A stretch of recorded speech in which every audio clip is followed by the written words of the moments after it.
pledge allegiance to the flag of the United States of America and to the republic for which it stands, one nation, under God, indivisible, with liberty and justice for all.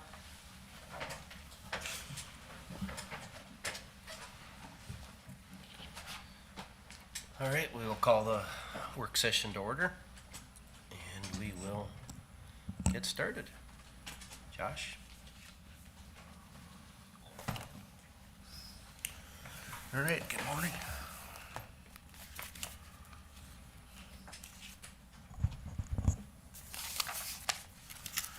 Try to get all my papers pulled out here first.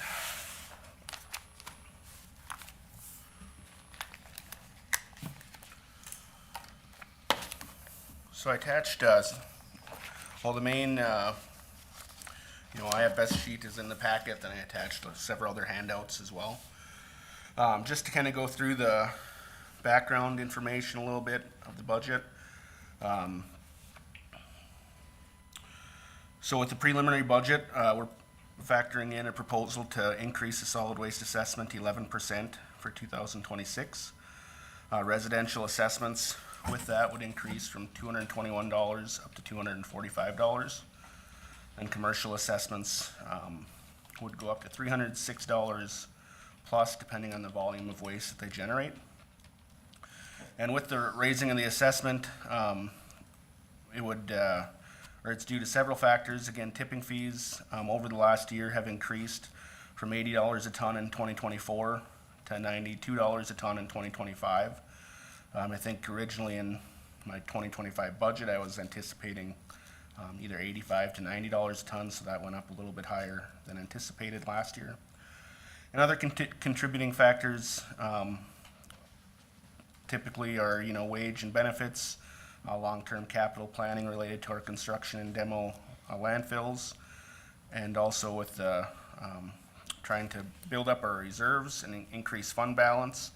And a lot of this is due to, that was identified as a need in our department, as well as trying to plan for the MPCA rules that might be coming down the pipeline here soon.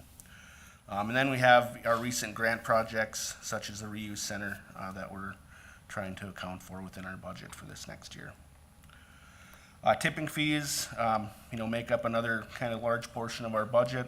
With them, I think we're pretty close to what other counties around us are at, so I'd only plan to make minor adjustments to my tipping fee schedule this year, just to add additional clarity. And we have some items, and I'll kind of go through each of these a little bit further later on. But I'll highlight some of the tipping fee changes we might be looking at. Other changes for 2026 is we're proposing to slightly increase our FTEs due to the growth of our reuse center, where we look to add a regular part-time position. And then we'd be looking at adding a second supervisor level position within our department. And this would hopefully be done internally, and looking at moving a current part-time position into a full-time position.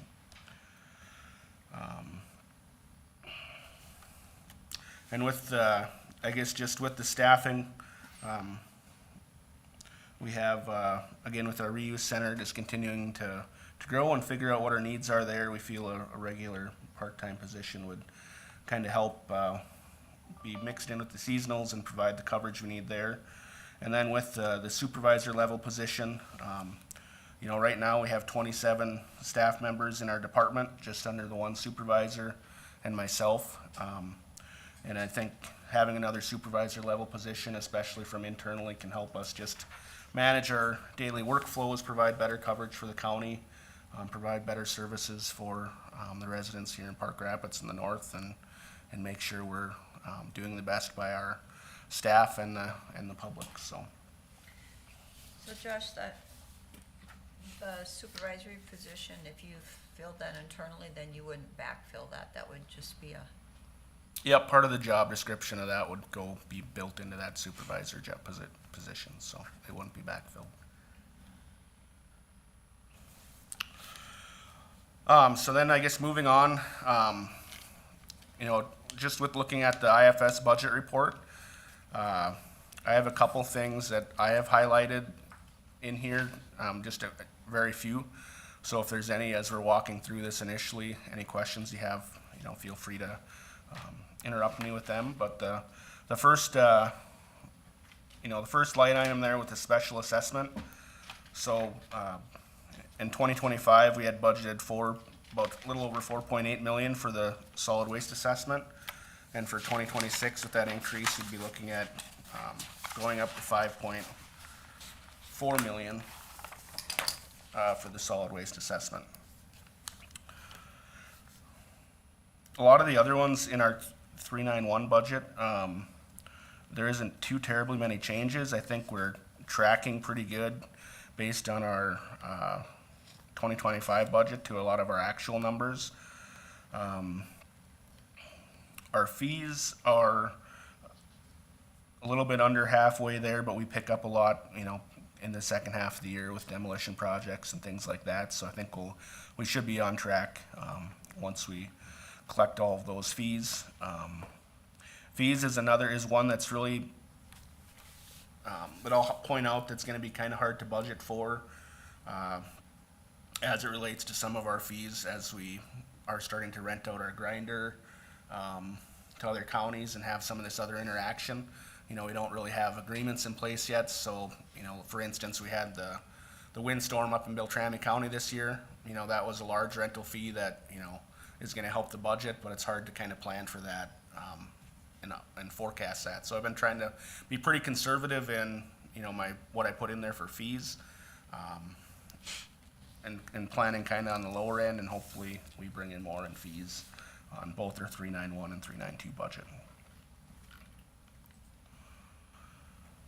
I guess zooming right down there, the next one I wanted to highlight was just our tipping fees and our hauling and loading costs. So that's under the 391, 6256, and 6259.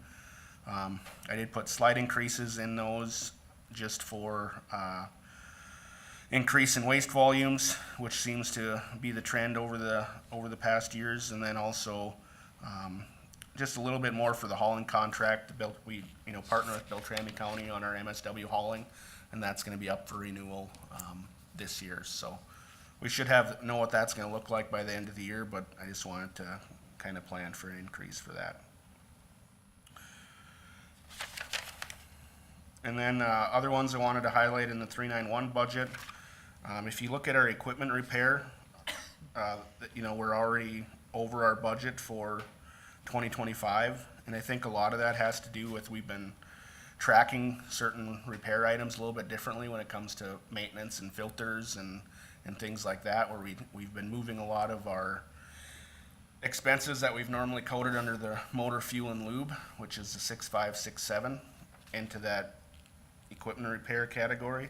So when you look at both of them categories combined, then we're kind of still on budget for the year. Yeah, can you back up the tipping fees? Because, in your narrative, you say tipping fees increased from $80 a ton to $92 a ton, which is pretty significant. And then your tipping fee line item down here, very small increase. Those are the tipping fees we're paying to dispose under the 6,000s. Those are the fees we're paying to Polk County to drop stuff off, not the fees we're charging to take things in. Okay, Right, Josh? Yeah. So Under the six, and just just for clarification, whenever we've got an account number and the last four digits start with a 5, that's a revenue. And anything that starts with a 6 is an expense.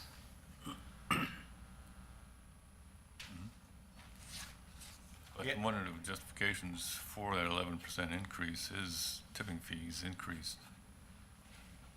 Yeah, and that was, I think we were planning at the time for like a $85 to $90 tipping fee. So it was only a couple dollars more a ton that we were accounting for in that number.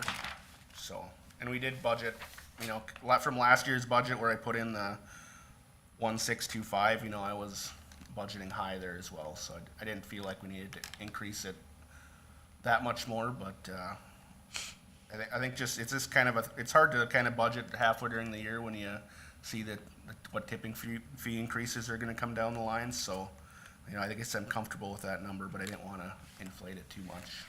based on our waste volumes. So.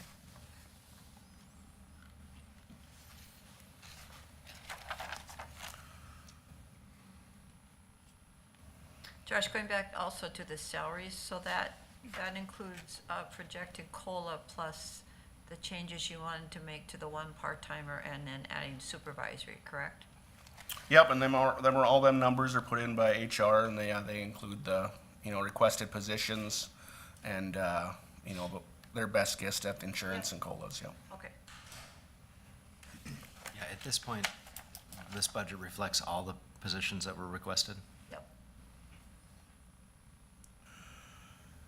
And then, just the only other things in the 391, just wanted to highlight site improvements. We had budgeted $50,000 for paving for this, for next year. We just did 10,000 this year, but 50,000 for next year, and that's part of this, what we charge through the solid waste fund for our reuse grant project. So. And insurance liability, so I know insurance costs have skyrocketed. So even for 24, you budgeted 20 and it's 42. So next year you're budgeting 40. Oh wait, I was looking at 24. And then 25, it was 23,000 so far. So you're budgeting 40,000 for 26. And can you explain why? Why in 24 was it 42,496? This year it's almost half that, and then you're budgeting again 40,000 for 26.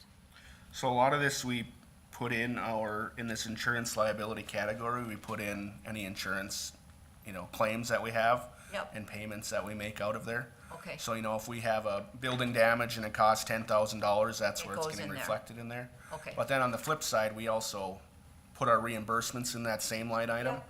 But that's why it kind of fluctuates. So. Okay.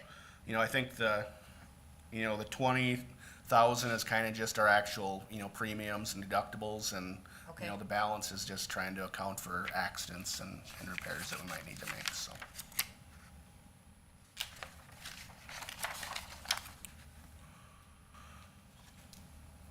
And then, I guess, the other thing in the 391 budget to highlight is just with the equipment purchases.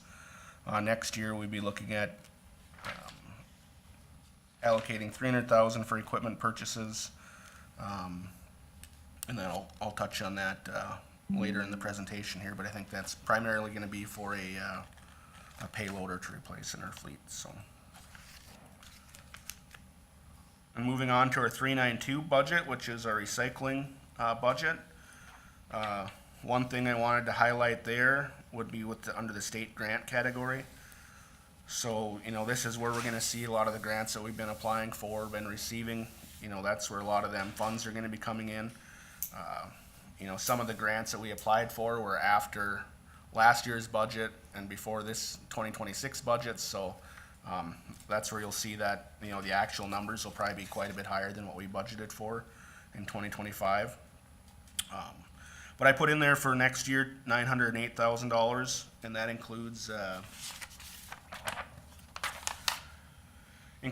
portion of some of the grants that will still be, we already received, so that includes, our reuse grant, our Greater Minnesota grant that we received, some of them funds, and also looking at, there's a couple grants out there right now, might be a couple future grants out there, so I have, 500,000 in future competitive grants that I put under that line item that I anticipate applying for.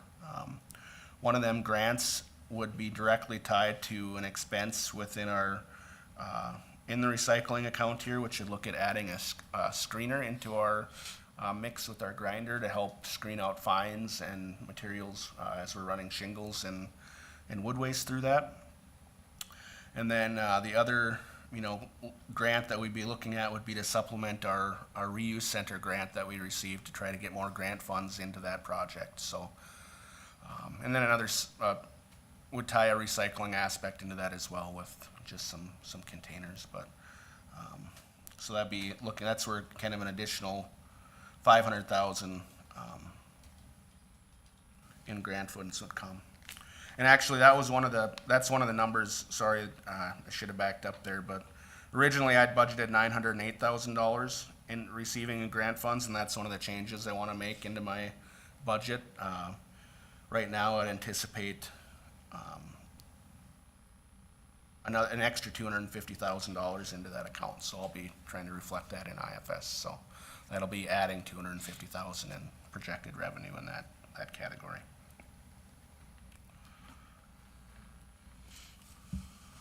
As I kind of mentioned, we do have miscellaneous revenue category in here.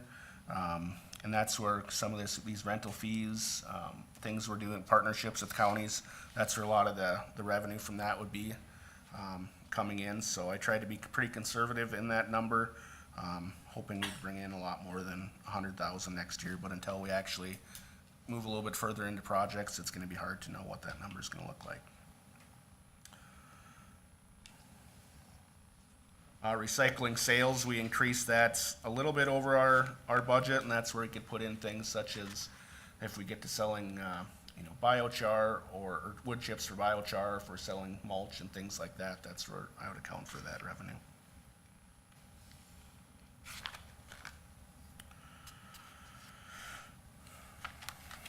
And then, I didn't have many more highlights in the 392 budget. One of them was under professional and technical services. We had $25,000 budgeted for 2025. We're looking at increasing that to $150,000 for 2026, and that would be directly tied to the engineering and costs associated with that with our reuse project. And then moving on into site improvements, building acquisition, and construction, increasing that in our budget for next year again to account for the grants that we've received, which include the reuse center project and also a fabric building grant that we've received that we'll be utilizing for a fabric building. And equipment purchases for next year, we'd be looking at $340,000, and that is actually one of the ones that I'll be looking at updating in my budget as well. Increasing what my preliminary budget number of 340 up to 450,000, and that would include our normal containers that we typically replace, would include if we get that grant for that screener that I mentioned, and also include some additional recycling containers for events that we'd be trying for grant funding in. So if we would not get grant funding, we wouldn't look at that number, would be closer to the $340,000 number.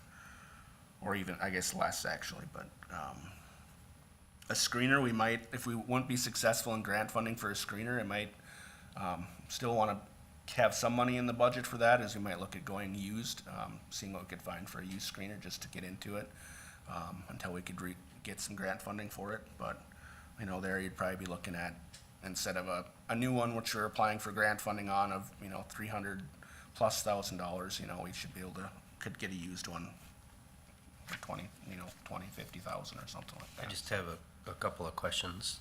One is the equipment rental. So say the horizontal grinder. Have you talked with the other surrounding counties that we would participate with about getting on to, say, a somewhat regular schedule of, say, okay, in August I'm gonna bring it to Beltrami and we'll grind whatever you have in Beltrami, and then in another county the same thing, so that it would be easier for you to anticipate what the revenues might be over a longer term?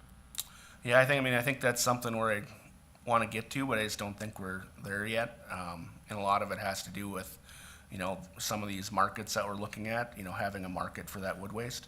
So, we've been talking with, part of our wood waste going to biochar, and, if we get this mulch colorizer, start using that where there's actually a better end market for it, I think that's gonna drive the participation from other counties, so.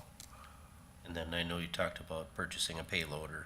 Are you gonna hang on to the old one or utilize it at the north shop, or, in hopes of the 9-county hub and spoke operation? Are we thinking about hanging on to some of this to utilize that if that happens in the future, or to supplement even snow removal, things like that? Yeah, we've talked, so the payloader first, we got, that's one of the pieces of equipment we're really lacking up at our north transfer station. So we'd look at purchasing a new one, move that down south, then we'd move our existing one up at our north facility. So that's kind of our plan internally with that. And then with the 9 county, I mean, we've had those discussions too, like, you know, just on a regional basis, if we, you know, get a regional facility working together to, you know, figure out who has the best demolition compactor in our region, and kind of, you know, making the best use of, you know, funds that way to utilize our existing equipment, so. Okay, all right, thank you. Josh, could you explain, Josh and I had a conversation last week about the building construction, that $650,000, because not all of that is covered under grant dollars. So could you explain to the board how that would be? Yep, so I did account for in my proposed budget, that entire project, through the grant dollars and through, you know, funding through the assessment increase and you know, other, you know, penciling, you know, budgeted numbers that we typically have for building, maintenance, repair, site work, and things like that. But so for the grant, for our project, reuse project, where we left off kind of with ICS, is we're looking at roughly a $1.25 million price tag for that project. Our current grant that we've already secured for that, we are receiving $658,000. Which is, I think about 53% of the original, or no, that total number. And then I would be looking at applying for this additional grant, that could, supplement, about $175,000, for that project. And then one of the things I guess I haven't got to yet, and that's gonna be in my 393 budget, but we have, repaying back our $150,000 a year for our cover work that we did at the landfill several years ago. So one of my thoughts was trying to delay that payment for a year and then be able to capture that money to help get this project through. So between the initial grant, the delayed repayment, and potentially this other grant we can apply for, that would kind of get us to our, you know, where we need to be to make that project go through. And I think if that grant isn't successful, I think we do have the ability within that project to look at some phasing where we could push some of that project work out into our 2027 budget as well.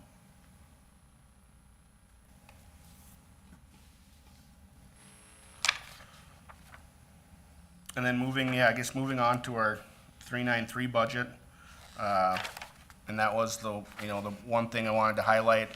In this current budget proposal, we did have in continuing to repay that $150,000 for that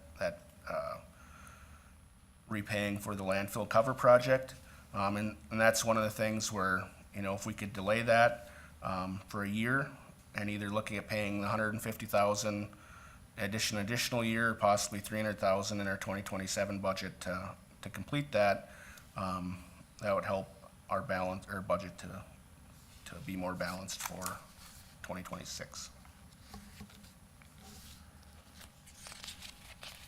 How many years did we plan on paying that back over? My original plan was 4 years, and we've paid two years currently, so. So we're not far from being done anyhow, so, We paid 300 back, yeah. 300 to go. I don't think I would have a problem just delaying it 1 year. Then I'd have to find another 150,000 of revenue for general fund. Mm-hmm, that is the problem, right? That's exactly the problem, but Yeah. Nothing.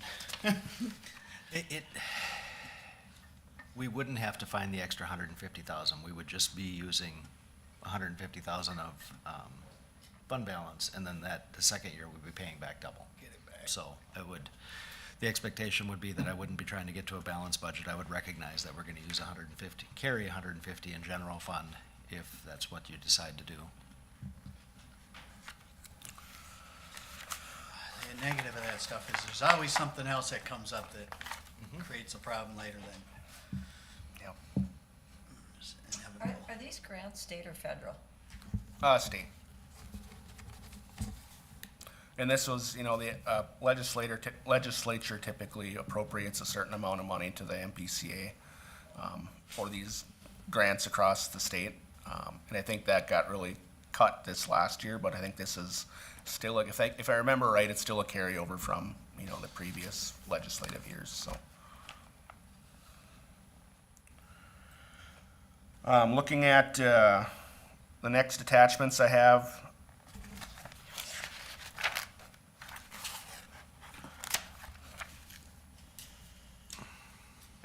These are kind of the highlights, or kind of the ones that I've mentioned already.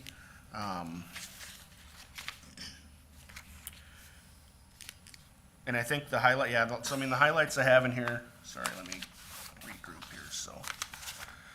Looking at the budget, you know, with my original 11% planned increase for our assessment, you know, I think now having the opportunity for these other competitive grants, if we can be successful in those, I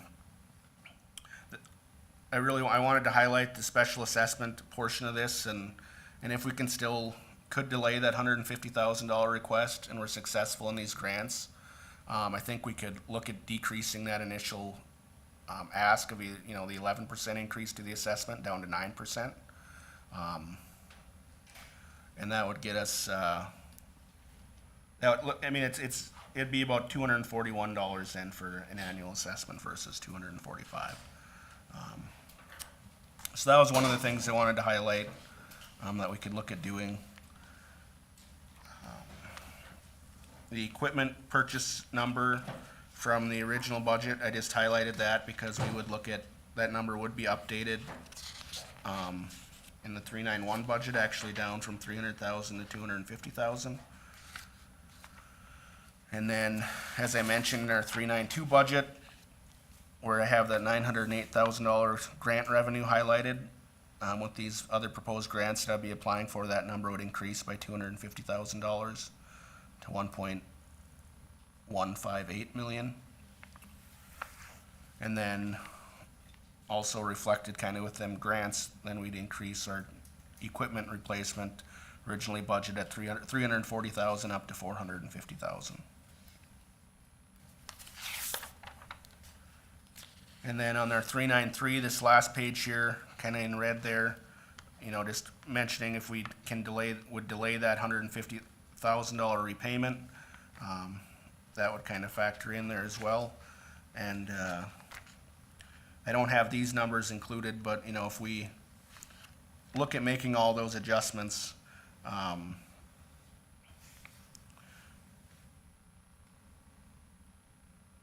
we would bring our expenditures down,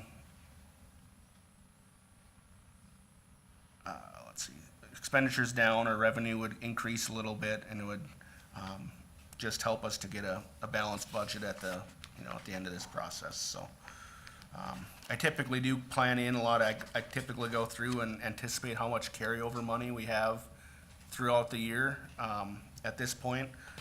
So I think we will have, you know, roughly around $100,000 that we're carrying over from this year that we won't be spending. So that just helps to kind of get us through and be where we need to be with our trial balance at the end of the year as well.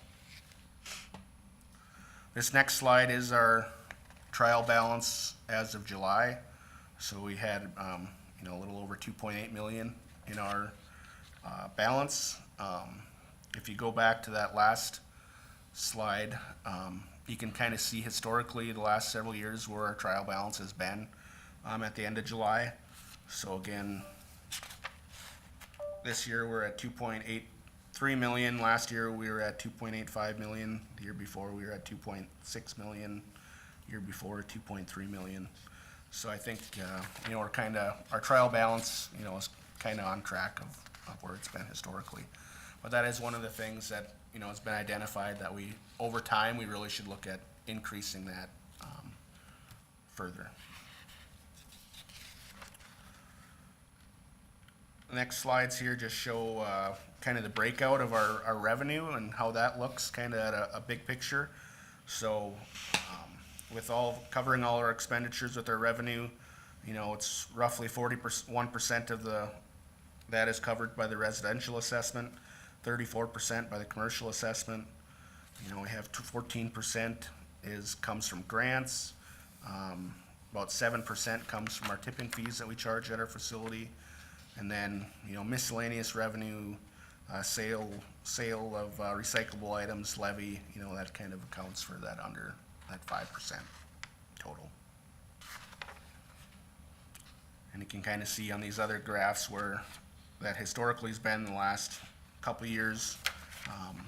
And then actually, I mean, this would shift with the, you know, the proposals I want to make to my budget. I mean, the grants would probably, I'm guessing, be closer to that 21% again. So if we would be successful in those, so it would decrease again the residential and commercial assessment reliance for that revenue. So.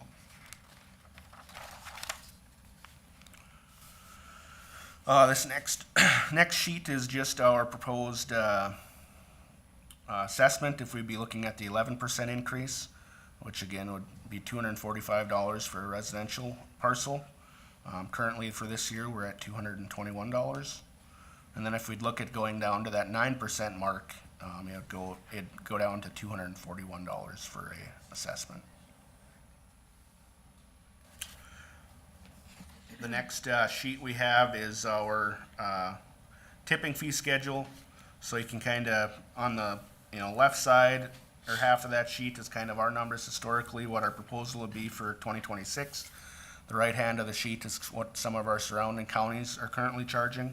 So again, by and large, I think we're right in or under what other counties have for tipping fees. Some of the adjustments we'd look at making would be our annual permit for out-of-county garbage, just looking at increasing that kind of in line whatever we increase the residential assessment at. Our tires, I think we're at our end of our 2-year contract for tires per ton, so that's something, you know, before the end of the year, and when we set tipping fees, that number could change depending on how contracts come back at. And then just highlighting some of these numbers for, you know, mulch and shingles. We might make some adjustments to that, but by and large, our standard rates for demolition,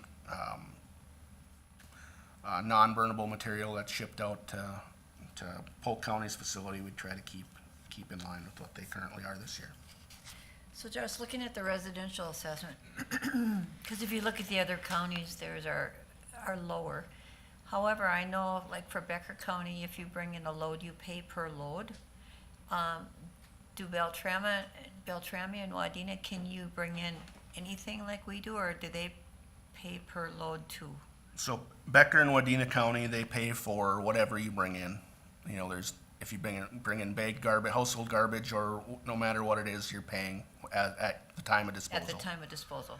Beltrami County, you're allowed to bring in with that assessment just your garbage and recycling, and they charge for, you know, like furniture, anything you'd bring in, like in our bypass or non-burnable pile, or construction and demolition waste, residents would pay for that. Okay, thank you. So if anybody from the public is actually looking, or will look in the future, our $245 covers all of that. And then we also, I mean, we're kind of at the point in the state where, you know, we're about the furthest hauling distance away from any landfill, you know, facility as well. So you look at, you know, Beltrami County, they're another, you know, 45 miles closer to the facilities than we are. So hauling does add a lot into that as well, so. And then just, you know, I try to keep up to date with our capital improvement plan. I know we've went through this here and seen renditions of this probably several times in this last year, but just updating that to reflect what we're looking at for capital purchases for 2026. And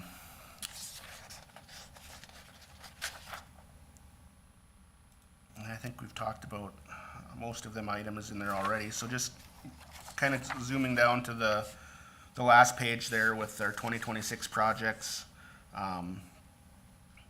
We'd still have some funding in for, our professional and technical service is working on our construction demolition planning that we've been doing. We typically keep money in for building maintenance, any contracted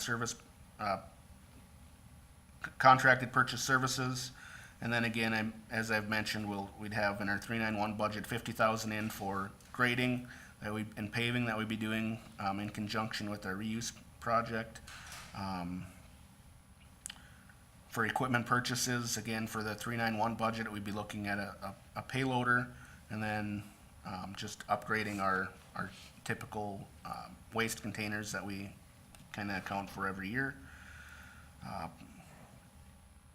In our 392 budget, again, we have the professional and technical services, and that would be for the engineering for our reuse project.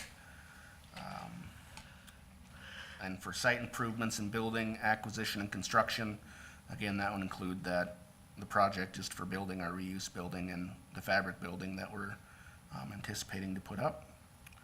And then for equipment purchases for recycling, again, we'd be looking at just, upgrading a portion of our containers, looking at the trommel screen that I mentioned, and then looking at event containers that would be tied if we received grant funding for them.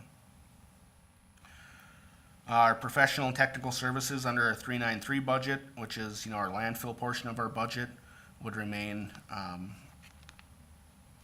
pretty much the same for 2026, minus if we can delay that $150,000 repayment until 2027.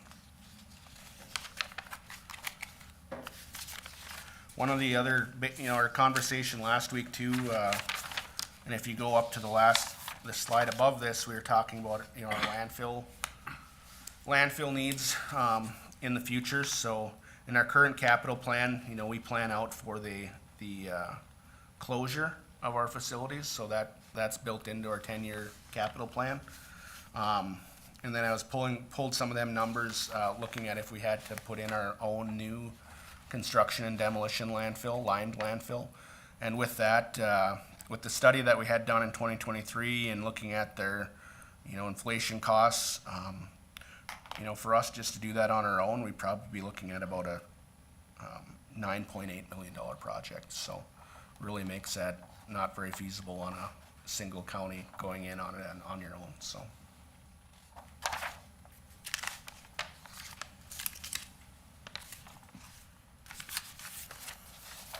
In that sort of scenario, your tipping fees would be extremely high.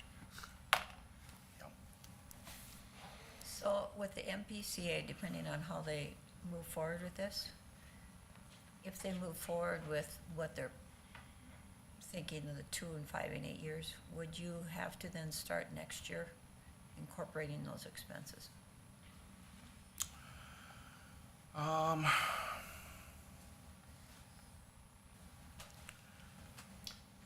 That's kind of a hard, I think it depends on what our, if that rule is gonna go through as is, what our long-range plan's gonna be. Is it gonna be transferring it to a different facility and having just to account for higher transportation costs? Or is it gonna be looking at putting in our own infrastructure, regionally or on our own to do that? So, I mean, I think probably in next year's budget, we maybe do need to start putting money aside for that. And that's, I think, what helps with what we're looking at for an increase on our assessment for this year. That's gonna help us build our, moving forward, without, further projects identified, into next year. It's gonna help us build our reserves up to help account for the future and then landfill projects, so. But I think at this point, with where we are in the rule and regionally, it's really hard to put a number on what we should be planning for with that. Josh, if we became a hub, would we be generating any revenue from that? Well, I think looking at the hub scenario, if we became a hub, we'd have tipping fees, that we charge at least the other counties when they bring waste in. we might look at changing how we at least do tipping fees for construction and demolition waste, so we can better track that. But, I mean, we should be bringing in, if we're gonna be the hub, we should be bringing in revenue through tipping fees that would cover our operating expenses, and if we have to, bond or borrow money to build that facility, bringing in enough tipping fees to cover those expenses, so. Thank you.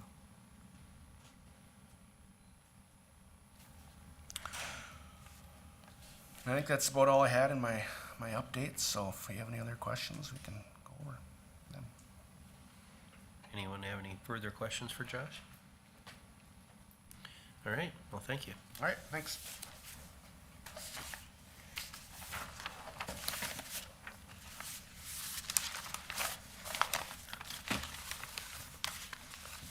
Got too many papers here.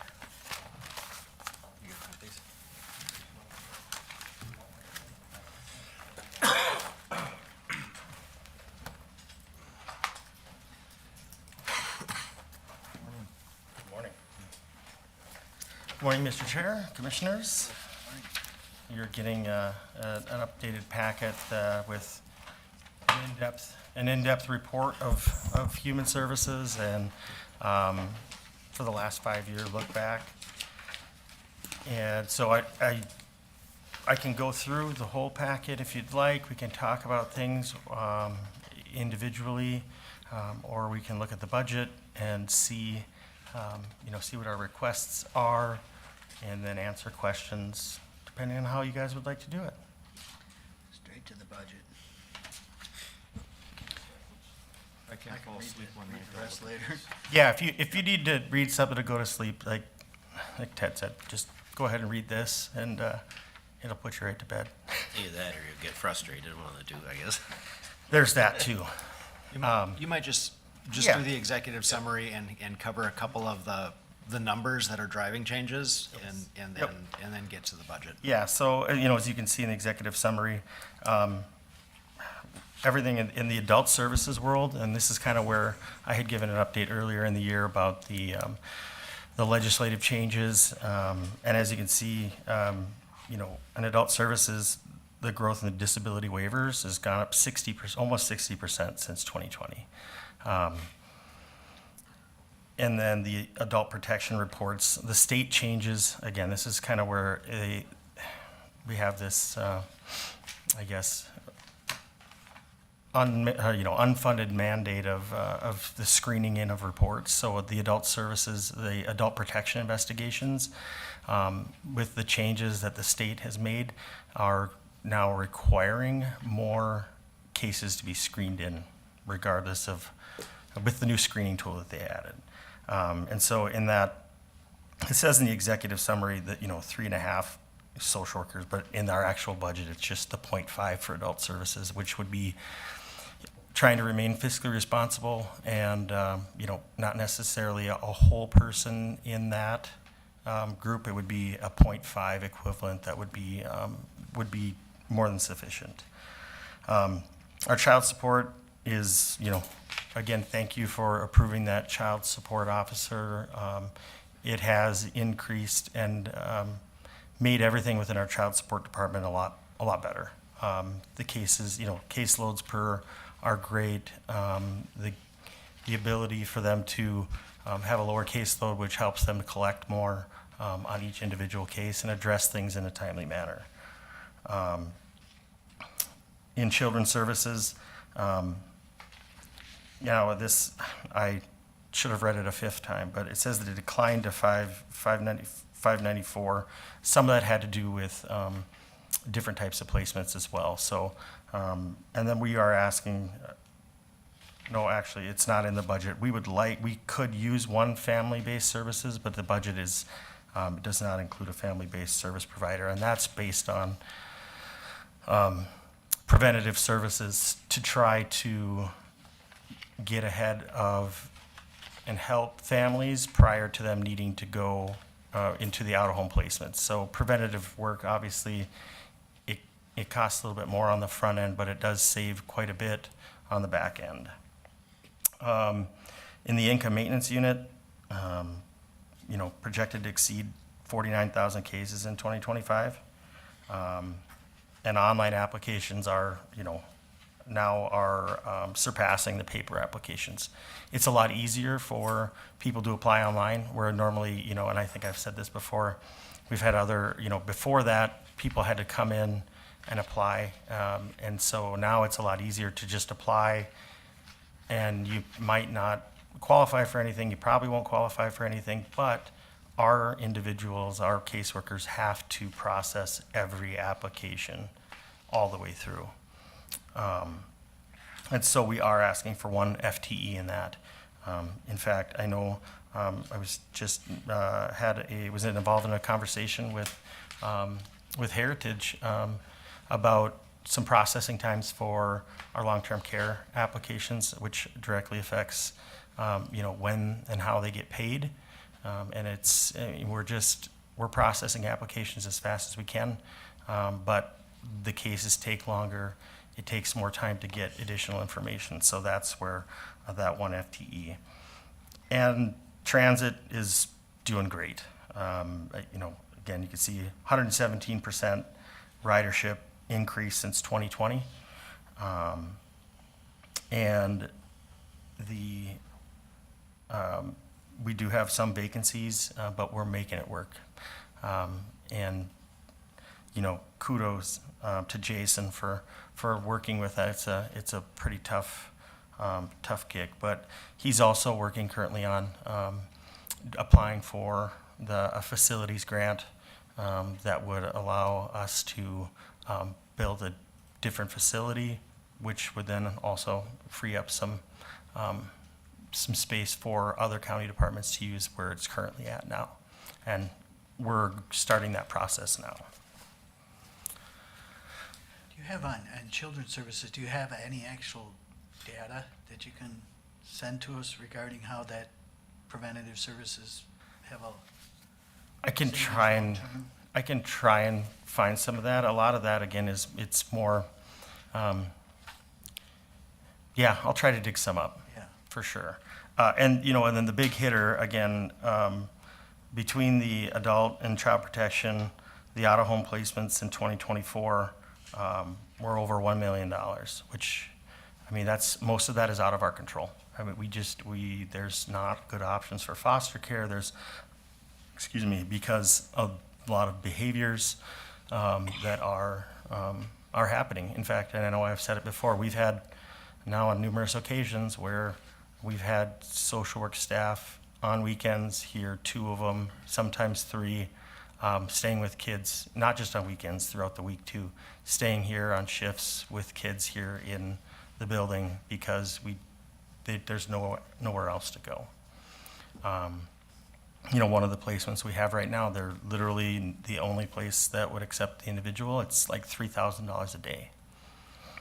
And it's just, out of control. And so far through 2025, through June, we're at about $500,000 worth of out-of-home placement costs. Now, those are, again, it's not one of those ones where it might match. It could explode and we could have a $1.5 million. It all really depends on that. So those are really that's the budget driver for us right now, and trying to control it and trying to mitigate some of the things, but it's, we're not alone. It's a statewide problem. I know we've talked about it at the policy conference a couple of years ago. One of the counties had a presentation and they had the same type of deal where they were paying staff, for overnight stays and everything at the office, because you have to have 2, because you can't have that responsibility. So, so that's where that's at. Brian, so Prime West, the Supreme Court on the lawsuit put it Yep. back down. So essentially Prime West won, Yes. but that shouldn't affect your costs because you're already handling it, but now it would just go back to Prime West being the single payer. Correct, yes. Okay. Yeah, so that would be, once that gets settled, it'll make things a little less complicated, but the numbers are still there of the people that we're serving. So it's just more comforting for our workers knowing that somebody at Prime West is there to work with us, as opposed to some of the other plans, yes. And then, am I reading this wrong? I just went through and did a quick look, but I come up with a request of, in the perfect world, 7 people? Yes. Yeah. Okay. Again, if you look at the adult services where we're up against, 60% almost in cases in the waiver stuff, we could use 3 individuals between that and the mental health. In a perfect world, we could use that many staff plus another family-based services in the children's unit. And so, yeah, we in a perfect world, we could see that, we could use that for sure, and it would not go to waste. In fact, it would really help. So the first 3 positions that are listed here are in the budget, are included in the budget. This, the 3 DSD case managers, are not Yep, not no. reflected in the budget. Yeah, So that's the disability services. Yep. the background information suggests that 6 people would be required, but we've only budgeted for the 2.5 FTE in the current. Oh, that's right. The family-based provider is in there. Yes. Yep.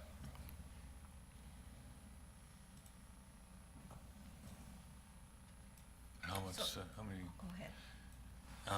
how much reimbursement would there be for those increases? With the staffing, do you have the approximate number of what we get, Nancy, what we get for reimbursement for those disability, the waiver case managers? What's the percentage?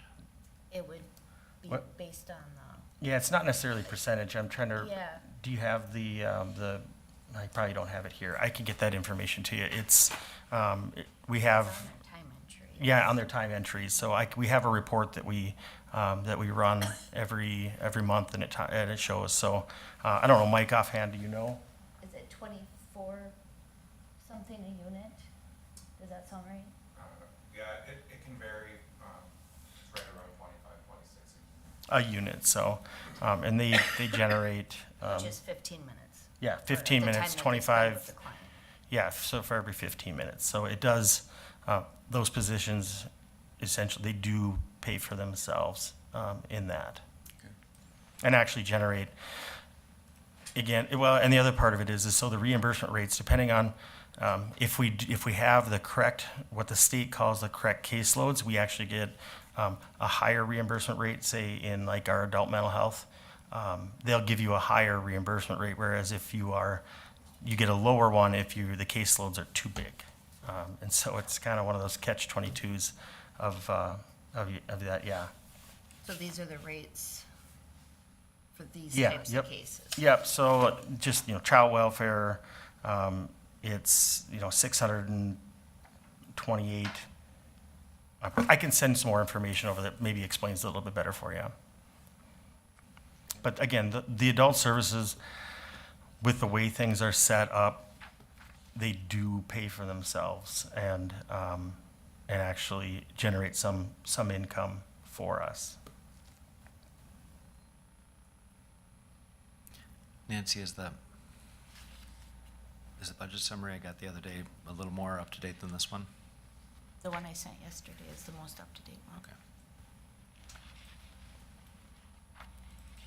And that was just with the salary changes. Yep.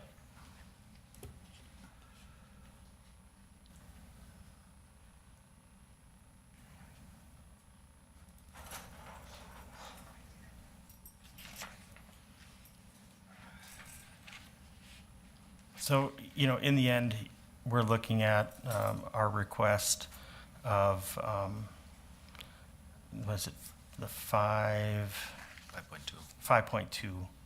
And that, part of that is to replenish our fund balance with some of that, because it was, with the auto home placement costs and things that we had, it did get depleted down to, basically where the board had asked us to, as far as spending wise goes, to try to come out with a balance and be as close to zero, I guess, as we could, and we were there. And so I'd say we did a pretty good job of projecting that, and we got there, which isn't necessarily, makes me nervous and sweat quite a bit. Nancy, I know, was probably having some sleepless nights. So this doesn't quite, it's not neutral. We're still showing the use of $400,000 of fund balance, which we really don't have to give. But there's a little more cushion in the out-of-home placements and the mental health placements that are in 23, 24 that really ate at the fund balance. And there are some other dollars that I'm going to go after as far as through the state for adult mental health funding. There's some things that we can utilize possibly to get some more reimbursement or to cover some things within our child protection unit too, some different funding sources. So, I don't include those in here just because I haven't got it nailed down yet. But, because the state doesn't have it nailed down yet. Just, you guys all know how that works. But I am looking at some other funding sources to get there. So even if we funded all that you requested, what are the chances of you being fully staffed? We have not had any problems filling vacancies. I think I feel very confident, not 100% obviously, but 99, I would say 99, 98% that if we posted the positions that we would fill them. When we have had those positions open, we've had, for social workers specifically, we've had a very, very good applicant pools that we've been able to draw from. And again, thanks to you guys, the board, for approving, some of that flexibility stuff that we have with working in the telework part. We've gotten employees from other counties that we haven't had to train, that they've come in day one caseload and are just crushing it. So I don't have any thoughts that they would go unfilled. I think your supervisor team has had a lot to do with the fact that our retention rate has increased significantly Yes. in human services. Yeah. And Yeah, that when I look on the board, we do have turnover, but we have 80-some employees in that division. And we do, and one of the things that I'll talk about when we're talking about the overall budget, the difference between this spreadsheet that you're looking at and the one that was in the agenda is over the last couple of years, we've budgeted at 98% for compensation instead of about 100%, because even with good retention, you have some turnover, right? So we take that number out of there because we know we can do that. I'm going to suggest that we do that across the county, which is going to be another adjustment that we're going to be able to make, and I'll, like I said, I'll show you that later. But the turnover that we've had has been for good reasons. People are retiring. We have not had what I would call bad turnover in this division for quite a while, and our retention rate has really increased. And I put that squarely on the supervisor team that Brian's gotten in place since I've been here. For sure, and yeah, it has. I'm just a face. All of the folks here with me today, which is my leadership team, have absolutely crushed their roles of setting a culture that people want to come to Hubbard County to work, and once they're here, they're recruiting their fellow coworkers from other counties, saying, "Hey, this is where you want to be," and that kind of goes along with our county's mission and vision statements, a place to work that people want to come and work at. And our employees, we ask for the workers to help to service the community. We also need these extra workers to help with burnout. So it's twofold.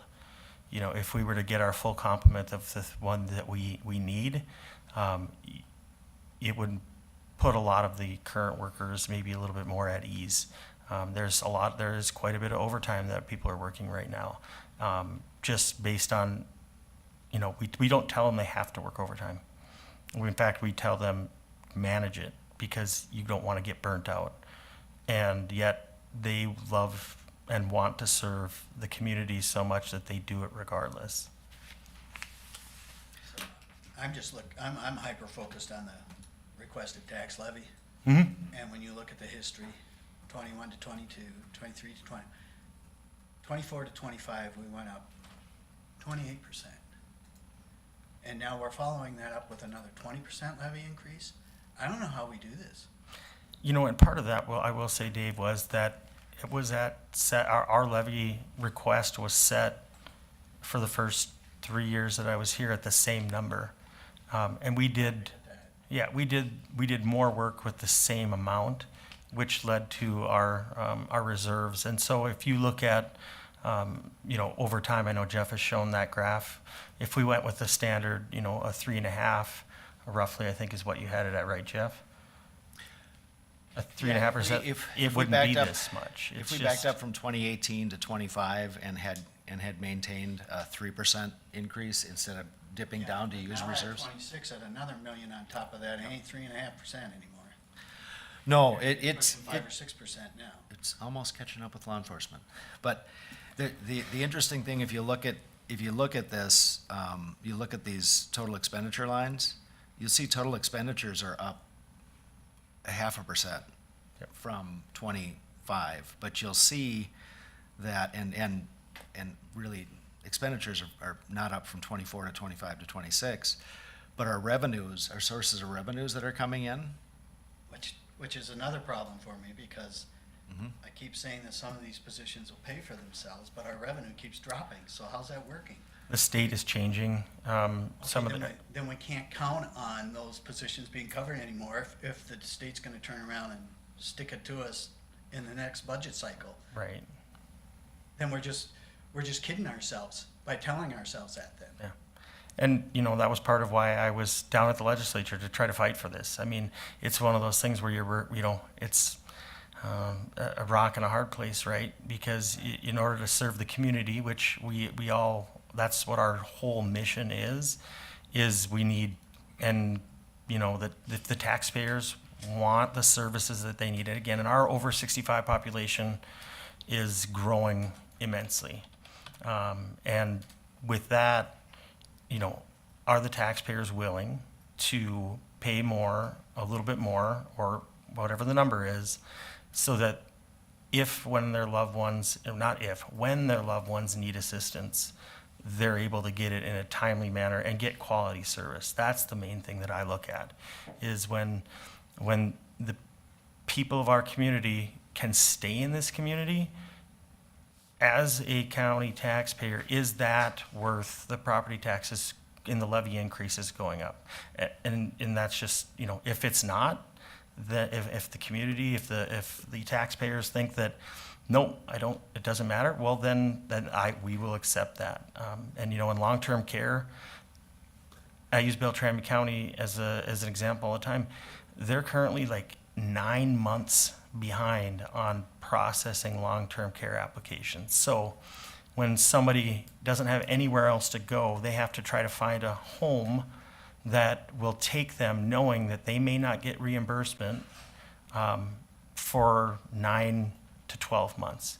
Now, us owning or having the nursing home, how much does that hurt that bottom line, right? I mean, if we aren't getting reimbursement for 9 months, I know Heritage, they're not happy with a 60 days, 30 to 60 days right now. I understand that, but I guess that's just where I'm at. I mean, if the taxpayers say, nope, we don't, then we'll just continue to work and continue to do the job. But you can only process applications and you can only do so much work, and so you only have so many hours in a day. So that's just what I would say. I would tell you, my gut from my constituents would be, we can't be doing 20% increases every year, Right.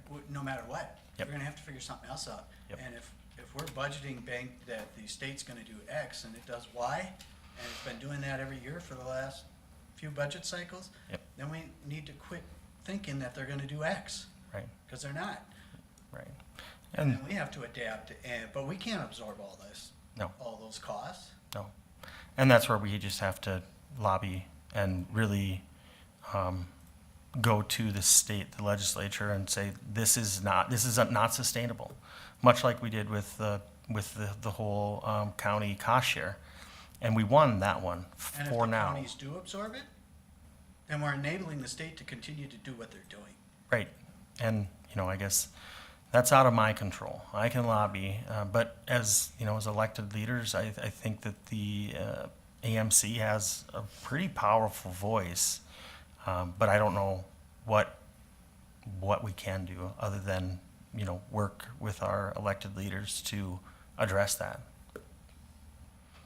Trust me, again, and I've said this, I don't want to have 100 employees.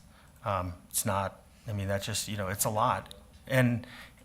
But what I do want is I want to keep the good ones we have, and I want to serve the community. I want to continue that we are serving the community with what we have, and we're short-staffed, but we're still doing a good job. But that's that balance of my job is retaining and controlling burnout. I just don't think we can grow the levy as fast as we've been growing it. It's gotta slow down.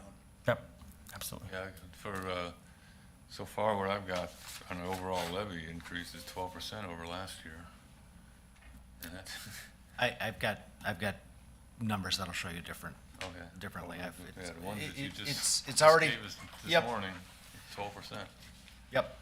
If you look at the very bottom line, it's 9.5%, and I have plans to get to 7. I know that we need some economic growth in order to spread that around a little more. That's one way, but that's another story right there.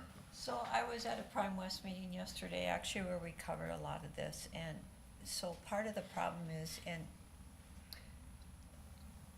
we listened to a presentation done by a man that has studied rural Minnesota for a really long time, and he's talking about what we have to offer is really positive.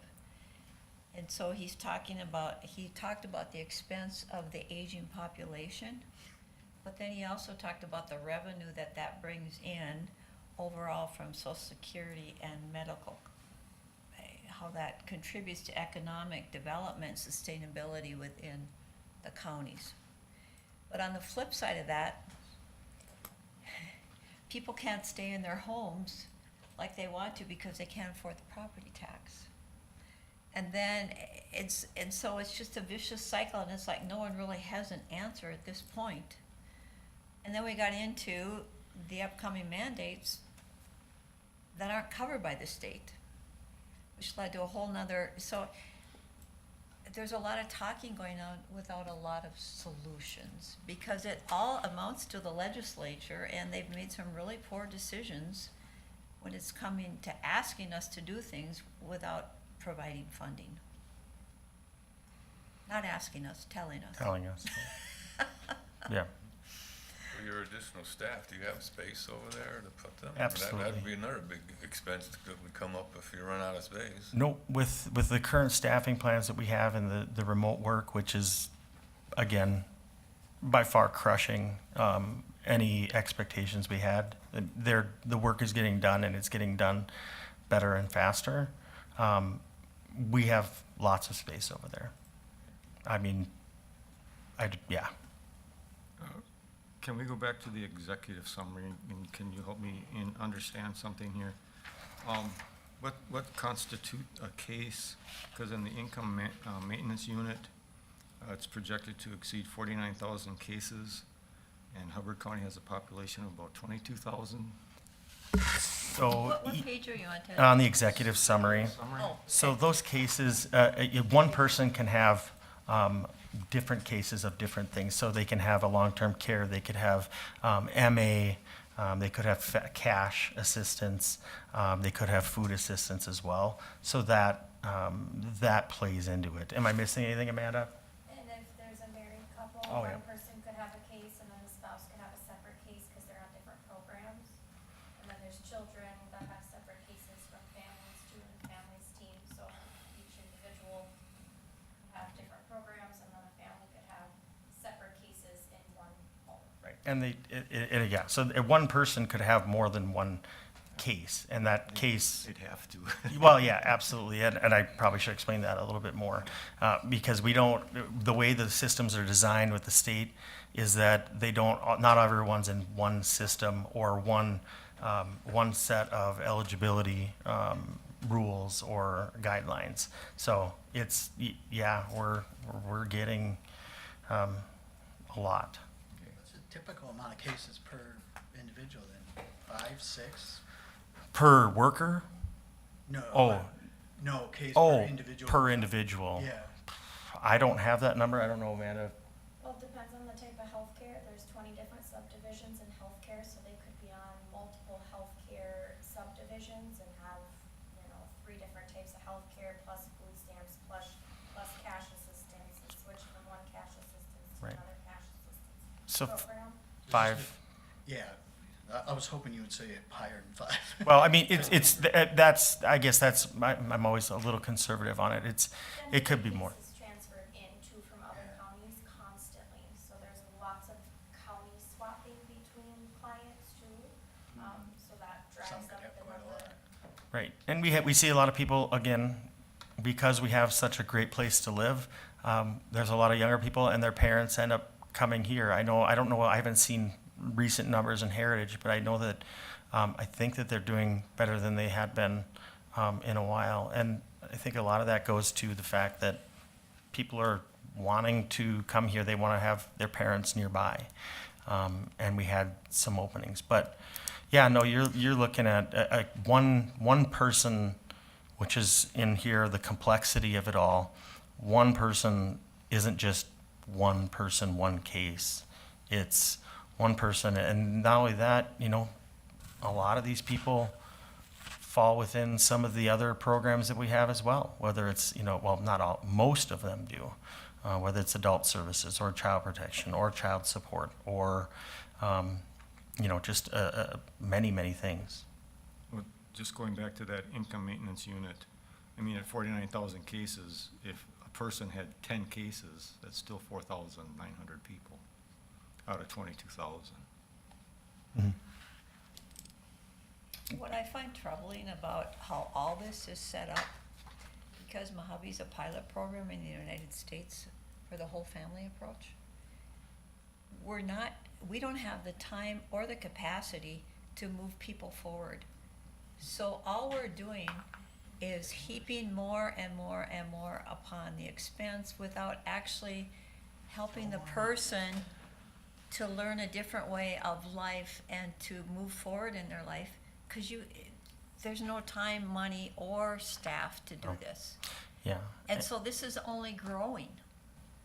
Yep. Where there's other solutions, but none of them are in place. Throwing more money at We it, just thinking keep it's gonna throwing get money. better, but it isn't getting better. And we had the same discussion, trying to figure out, the average kid that graduates high school, what do they know about finances? Are they even required to take a finance class in high school?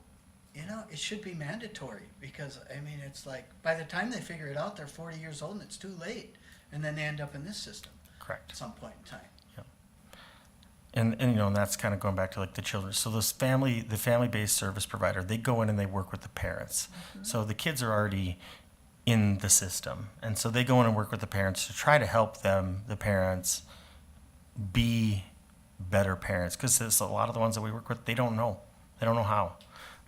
They suffer from many, many things, whether it's mental illness or drug use or many things. And so the family base actually is one of the ones that I think I would love to have more than just another one.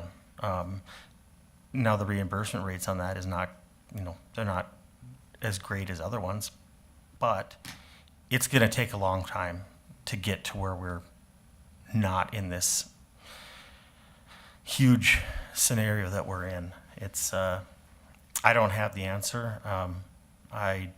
If I did, man, would I be rich, or rich internally, because I'd feel really good about myself and how we could get this, the country and the problems that we have under control. Well, Liz is finding out it actually takes 5 years of working with the entire family to move them in a direction where they can be self-sustaining and moving forward. Yep. Yeah, That needs to be the goal. yeah, but how do you, Get there. you have people that really care, but yet the system doesn't allow for that type of help. And I will speak for my staff in that if anybody's had to deal with any of my staff on a personal level, it's way different than if you were to go somewhere else. They genuinely care about every individual that they serve. They go above and beyond more often than not. And they love their jobs to the point that because they know that they're helping people in their community, whether they know them or not.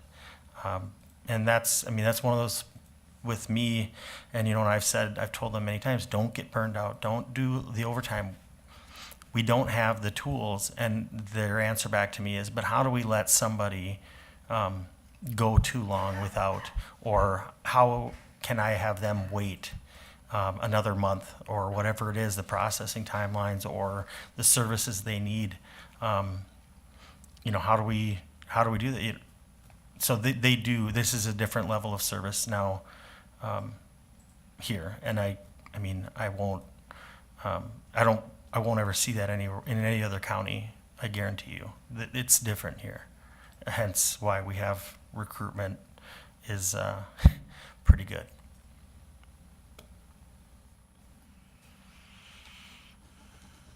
I know this would be a small part of your overall budget, but how are we doing with the state recoveries?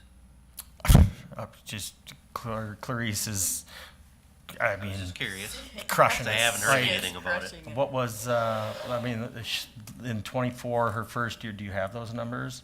I don't have them with me, but yeah. It was she's- almost, maybe was it over $1 million? Oh, yeah, it's like Okay, 5 million alright. or something. 5 million in It's recoveries. something Crazy, but yeah. So we're she getting loves the- it.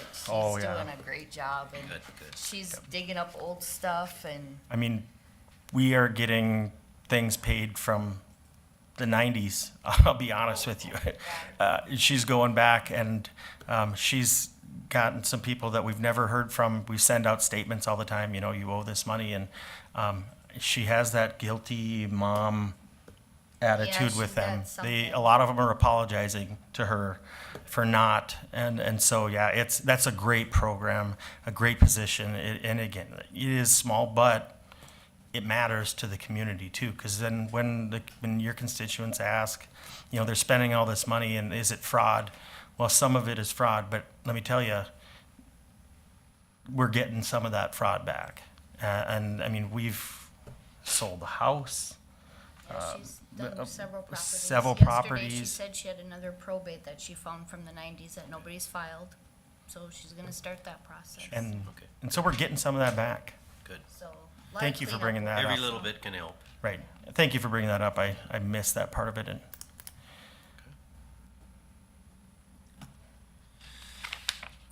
Are we ready to move to transit then?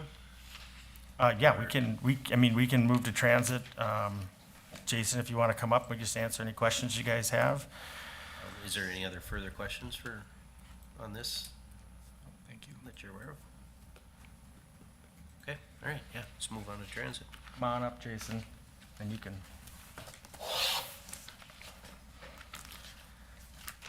So I have a question on the transit. So the state wants to take back transportation for medical appointments, and unless that's legislatively changed, that will go to the state level. Does that affect us at all? Not on our transit part of it, no. Okay, I No. didn't think so. No, this is, that would be more of the, the non-medical emergency, yep. Yep. Non-emergency medical. But, no, that wouldn't affect the transit part of it at all. So yeah, I mean, as you can see, our ridership has gone up. We are, we don't get any levy dollars for the cost share that we have, because we get money from the city of Park Rapids, from HRDC, and then our fares.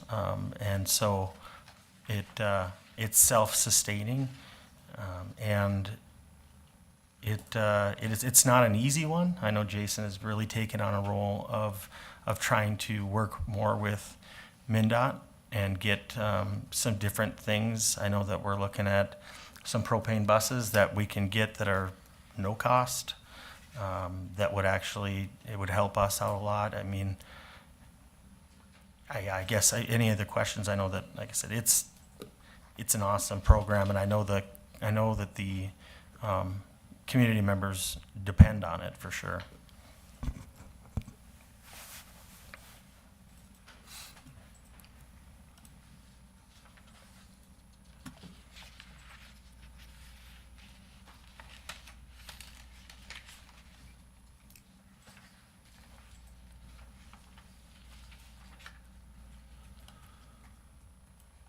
Essentially, it's $800,000 supported by state and federal. Correct. There is a, what is it, 20%? The operating is 15%. 15% cost share, but again, that comes, we get that from Through fare box revenue. Farebox system. revenue, and then the contracts with the city and HRDC. Or not HRDC, DAC. AC. Too many acronyms. And then are you planning to continue the area covered, or are you trying to increase that for 26? We're currently still trying to increase coverage to specifically LaPorte, Akeley, and Nevis. I haven't had much interest in it, in all honesty, from the other municipalities and cities in Hubbard County. But I'm still kind of beating the drum, trying to go to local meetings and township hall meetings and try and just get the word out that we're available and that we'd like to start servicing this area. And a lot of what MnDOT does is that, you know, you have to provide and show a need before they will allow you, because it's a whole application process that you have to go through to expand your area.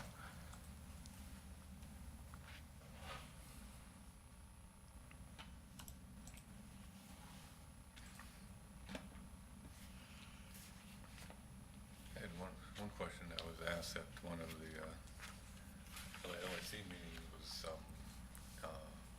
I mean, are the buses being used pretty efficiently as far as the number of people in them as they're being So, around? yeah, so the deal with MnDOT and how they require us to operate, because we're not a large enough area, it's on demand. Now, we do try to pick up as we go, but it is, and I know which the situation you're mentioning, and there was a little bit more to that one than what was said. But yeah, I mean, they are as efficient as they can be for what MnDOT requires us how to operate. You can't have a route, you can't have set destinations that you stop at on a regular basis, because that's a different type of transit system. It is a call, and we'll pick you up. We do take some appointments.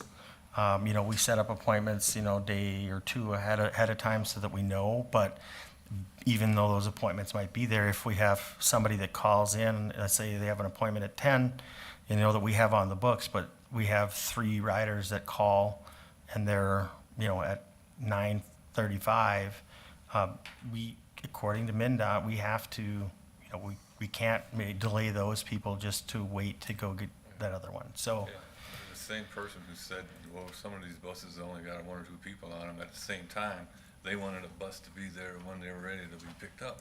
right. And it's, yeah, again, it would be, it's not an Uber type system. I know that HRDC in their transit has looked at and are trying to find, you know, rural transit options, whether it's Uber or Lyft or any of those. But yeah, I mean, I know that we faced, you know, all the other transit places face the same type of frustrations. It's not uncommon, but I mean, I think you have to have like 500,000 people to get a route-based bus service. So we're just a little ways off from So that. those buses do run with 1, 2, 3 Yes. people At times. all the time. Yep, at times. They really do try to, we have, you know, in the dispatch office, they have a TV that's got the map and it's tracking each bus. And so they'll try to, you know, get, you know, oh, this ride came in, and they send it over, because it doesn't come over through the radio, it comes up through a tablet, and they try to get that stuff, but it's, you know, just one of those ones, you know, wheelchair, those lifts, you don't know, you know when they come in, right? So let's say an appointment at 10 o'clock and you gotta be there. Well, if somebody calls, and again, one of those 3 calls at 9:30, that they need to be picked up, well, it's a wheelchair, it's a lift, what they call a lift, that takes significantly longer than just dropping somebody off. And so that's where a lot of that time delay goes. And it, you know, we try to explain to the customers that we'll try to get there when you want to be picked up, but it is an on-demand service, and there's only, you know, we have to abide by the rules or we lose it. And we do try to prioritize riders too, as far as what their needs are and where they're going and what they're doing. You know, the disabled, we have about 15 to 16% of our rides are lifts. So we try to prioritize those and built in the buffer time for that. That's what's needed.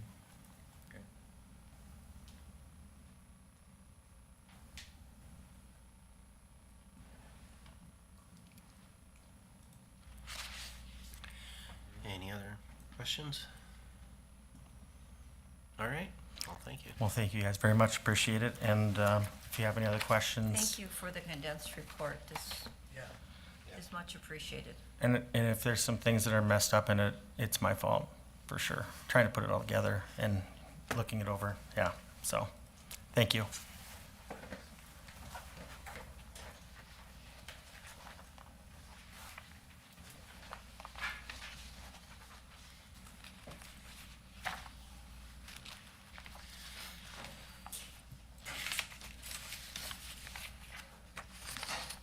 Okay, SWCD. Oh, sweet. What do we owe you? Good. Thanks for having us this morning. I apologize about handing this out today. It's our report. I'll come around maybe. How's this? Is that okay if I walk around? Yeah. Well, okay, this time. This time, okay. It's our report and work plan, so the front part is our report. And then we have the budget in the middle, this year's and next year's. And then our work plan checklist on that.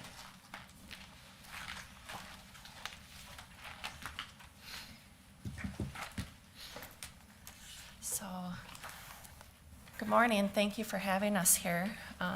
It's always good to see you and get to talk, and I appreciated, Steve, that you were able to make it to our event last night. Yeah. Thank you. So I heard a lot of things in the previous conversation that we also are dealing with. We have been able to increase our budget over the last 5 years by almost tenfold due to competitive grants. And that's been great, and we've been able to hire people on, so we have someone now who can do wetlands, 2 people who can do forestry, and we're partnering with DNR Forestry to offer more complementary forestry options for landowners of different scales. We also have funds coming in for stream projects, including the Necktie River restoration with the combination of state and federal funds, which that will be a big project that probably won't start until next year, but the work of doing the outreach right now to find out how the community feels about the overall project and how to stage it. But that project would reduce how much erosion is going on in the Necktie River, reduce the stress on the roads where the river goes under the road and is sometimes trying to take out part of the road, and also the sedimentation happening in Heart Lake while improving trout habitat and wild rice habitat. We're also seeking some funds for the Straight River area to help with groundwater protection. Jake, our watersheds coordinator, has been doing a great job of using and leveraging the One Watershed, One Plan funds to be able to do shoreland, stream, and stormwater projects. So we've had a dramatic increase in staff, projects getting done, and also programs that we can offer to the residents in the area. When you look at our budget, this year we have a little bit less in federal funds than what we had last year. Down, I guess it's not quite $200,000, but down. And part of that is because in the last year, we did have some worries about whether federal items would continue to be funded, so we didn't pursue additional federal grants for the upcoming year. We just focused on identifying if we were still going to have the funds that we had already been able to secure in previous rounds of proposals. And then when you look at our incoming state funds, a large amount of those state funds are now coming to us as reimbursement only. So we are able to get the grants, or through One Watershed, One Plan with the other SWCDs, work on projects that are eligible. But we don't get any of the money until the work is done and the work is fully reported and an invoice sent to the funder. And that's a huge change from when I started in 2019. Most of our funds we received up front from the state, and we used them, and then we proved how we used them. So thinking about cash flow now and in future years, we have to make sure we're requesting reimbursement quickly. And Rachel's been working on that a lot with Megan. And so we've needed additional tracking and invoicing staff hours. And that's been a challenge to be able to figure out how to fund. As you know, grants frequently don't want to fund that part. So this is a little bit of a window into where we're at. I think all of our staff right now are working at maximum capacity. We do have several young people who are learning, and they'll get more efficient as they get, situated in their roles. But we do also end up working extra hours quite often, and we're pretty worried also about burnout, same as what was presented in the previous presentation. Well, I have a question. Excuse me, so for the grants, is there a 5% administration fee that you can use out of there? So most of the grants have us calculate a billable rate. The federal billable rate calculation right now is 10% for us. And then if there's state funds that come from the Clean Water Fund, we can use the Bowser billable rate that they let us calculate in the cost of our office space and everything. So that is actually one of the better billable rates. And then other state funds, we have to use an MPCA billable rate, which doesn't allow us to factor in some of those costs for our building space and supervisors and everything. Yeah. So I'd say most of them are over 5%, but a lot are around 10%. Thank you for asking that. And then for the county part of our budget, we're asking for the same amount as we received last year. And I would just point out that for the Wetland Conservation Act and Local Water Plan, last year when I came to budget and ask for the funds, I used the amounts from the previous year. And we don't find out from the state how much we're going to get next year until late into the fall. I don't believe we know yet. Usually Eric will find out before me, and I had checked in with him, and he didn't hear from Bowser yet how much we will be receiving for 2026. So for the Wetland Conservation Act 2026 and Local Water Plan 2026, we intend to ask for what the state provides, but I'm not sure if that's the same amount as it was last year or not. What you see reflected in the budget draft is the same amount that we received last year, which had to be adjusted after we came to present here too. So then finally, we get down to the local district and charges for services. In previous years, this area, our estimated budget was only about $36,000. And in 2026, we have $104,800. We are working on increasing our local services that we provide without needing to have grant funding, so that we have a way to create stability for our organization and our staff, even in years where grant funds get cut. So that is the change there. Does anyone have any? So that 50,000, then, if I came to you, would you charge me for something if I wanted you to come out and look?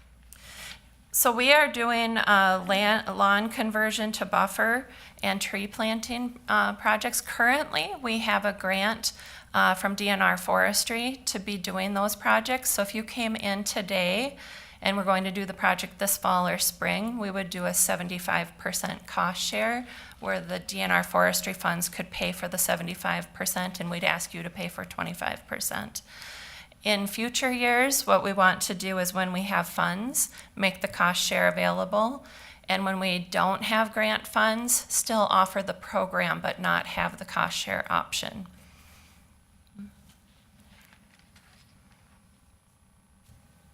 So maybe next year you'd be charged. Right, Right, right, yeah.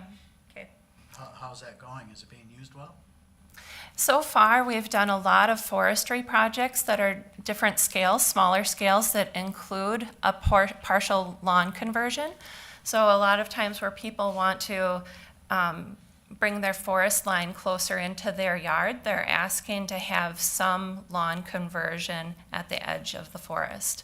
Or even on shoreland properties between the home and the lake, where they might already have buffer, they're asking to have some conversion of buffer but not take up the entire lawn, just add additional buffer feet. So yeah, we're having pretty good success. We had set a couple internal goals that the staff are in competition to see who can get the most project signups to meet those goals by mid-year next year. So yeah. But forestry projects have been very popular. Are those hours that they work for forestry project billable to like the one watershed, one plans, or where do they bill their time to? Yeah, the answer is sometimes. So right now with our DNR Forestry and the LSR U.S. Forest Service grant, we're billing a lot of our time to U.S. Forest Service or to DNR because we have those grants. One Watershed, One Plan does allocate a certain number of dollars each year for our staff to do outreach and project development, but it's more specific. And then sometimes we've found that there's a lot of admin burden in asking for reimbursement from the One Watershed, One Plan. So if we have a choice where we can bill time to a different source of funds, we've been billing to a different source of funds and using the One Watershed, One Plan to pay for project costs, especially for larger projects. A lot of times for forest stewardship and forestry projects, they're small dollar value, and the amount of effort it takes for us to bill the One Watershed, One Plan fiscal agent ends up taking more admin time than is worth it for the amount of funds we're getting reimbursed. But when we do an invoice to U.S. Forest Service or DNR Forestry, it's pretty straightforward. They ask for the same documents every time, and it's reliable. So I think over time that might change, but there were a lot of different requests from Bowser, and the different One Watershed, One Plans we're involved in, and how to provide different documentation for this invoice versus this invoice versus this kind of project, that kind of project. And so, long answer. The admin burden for One Watershed, One Plan has been something we're trying to navigate and sort out the pieces, so. Let's say whenever possible, we do use those funds. Yeah. When it makes sense, yeah.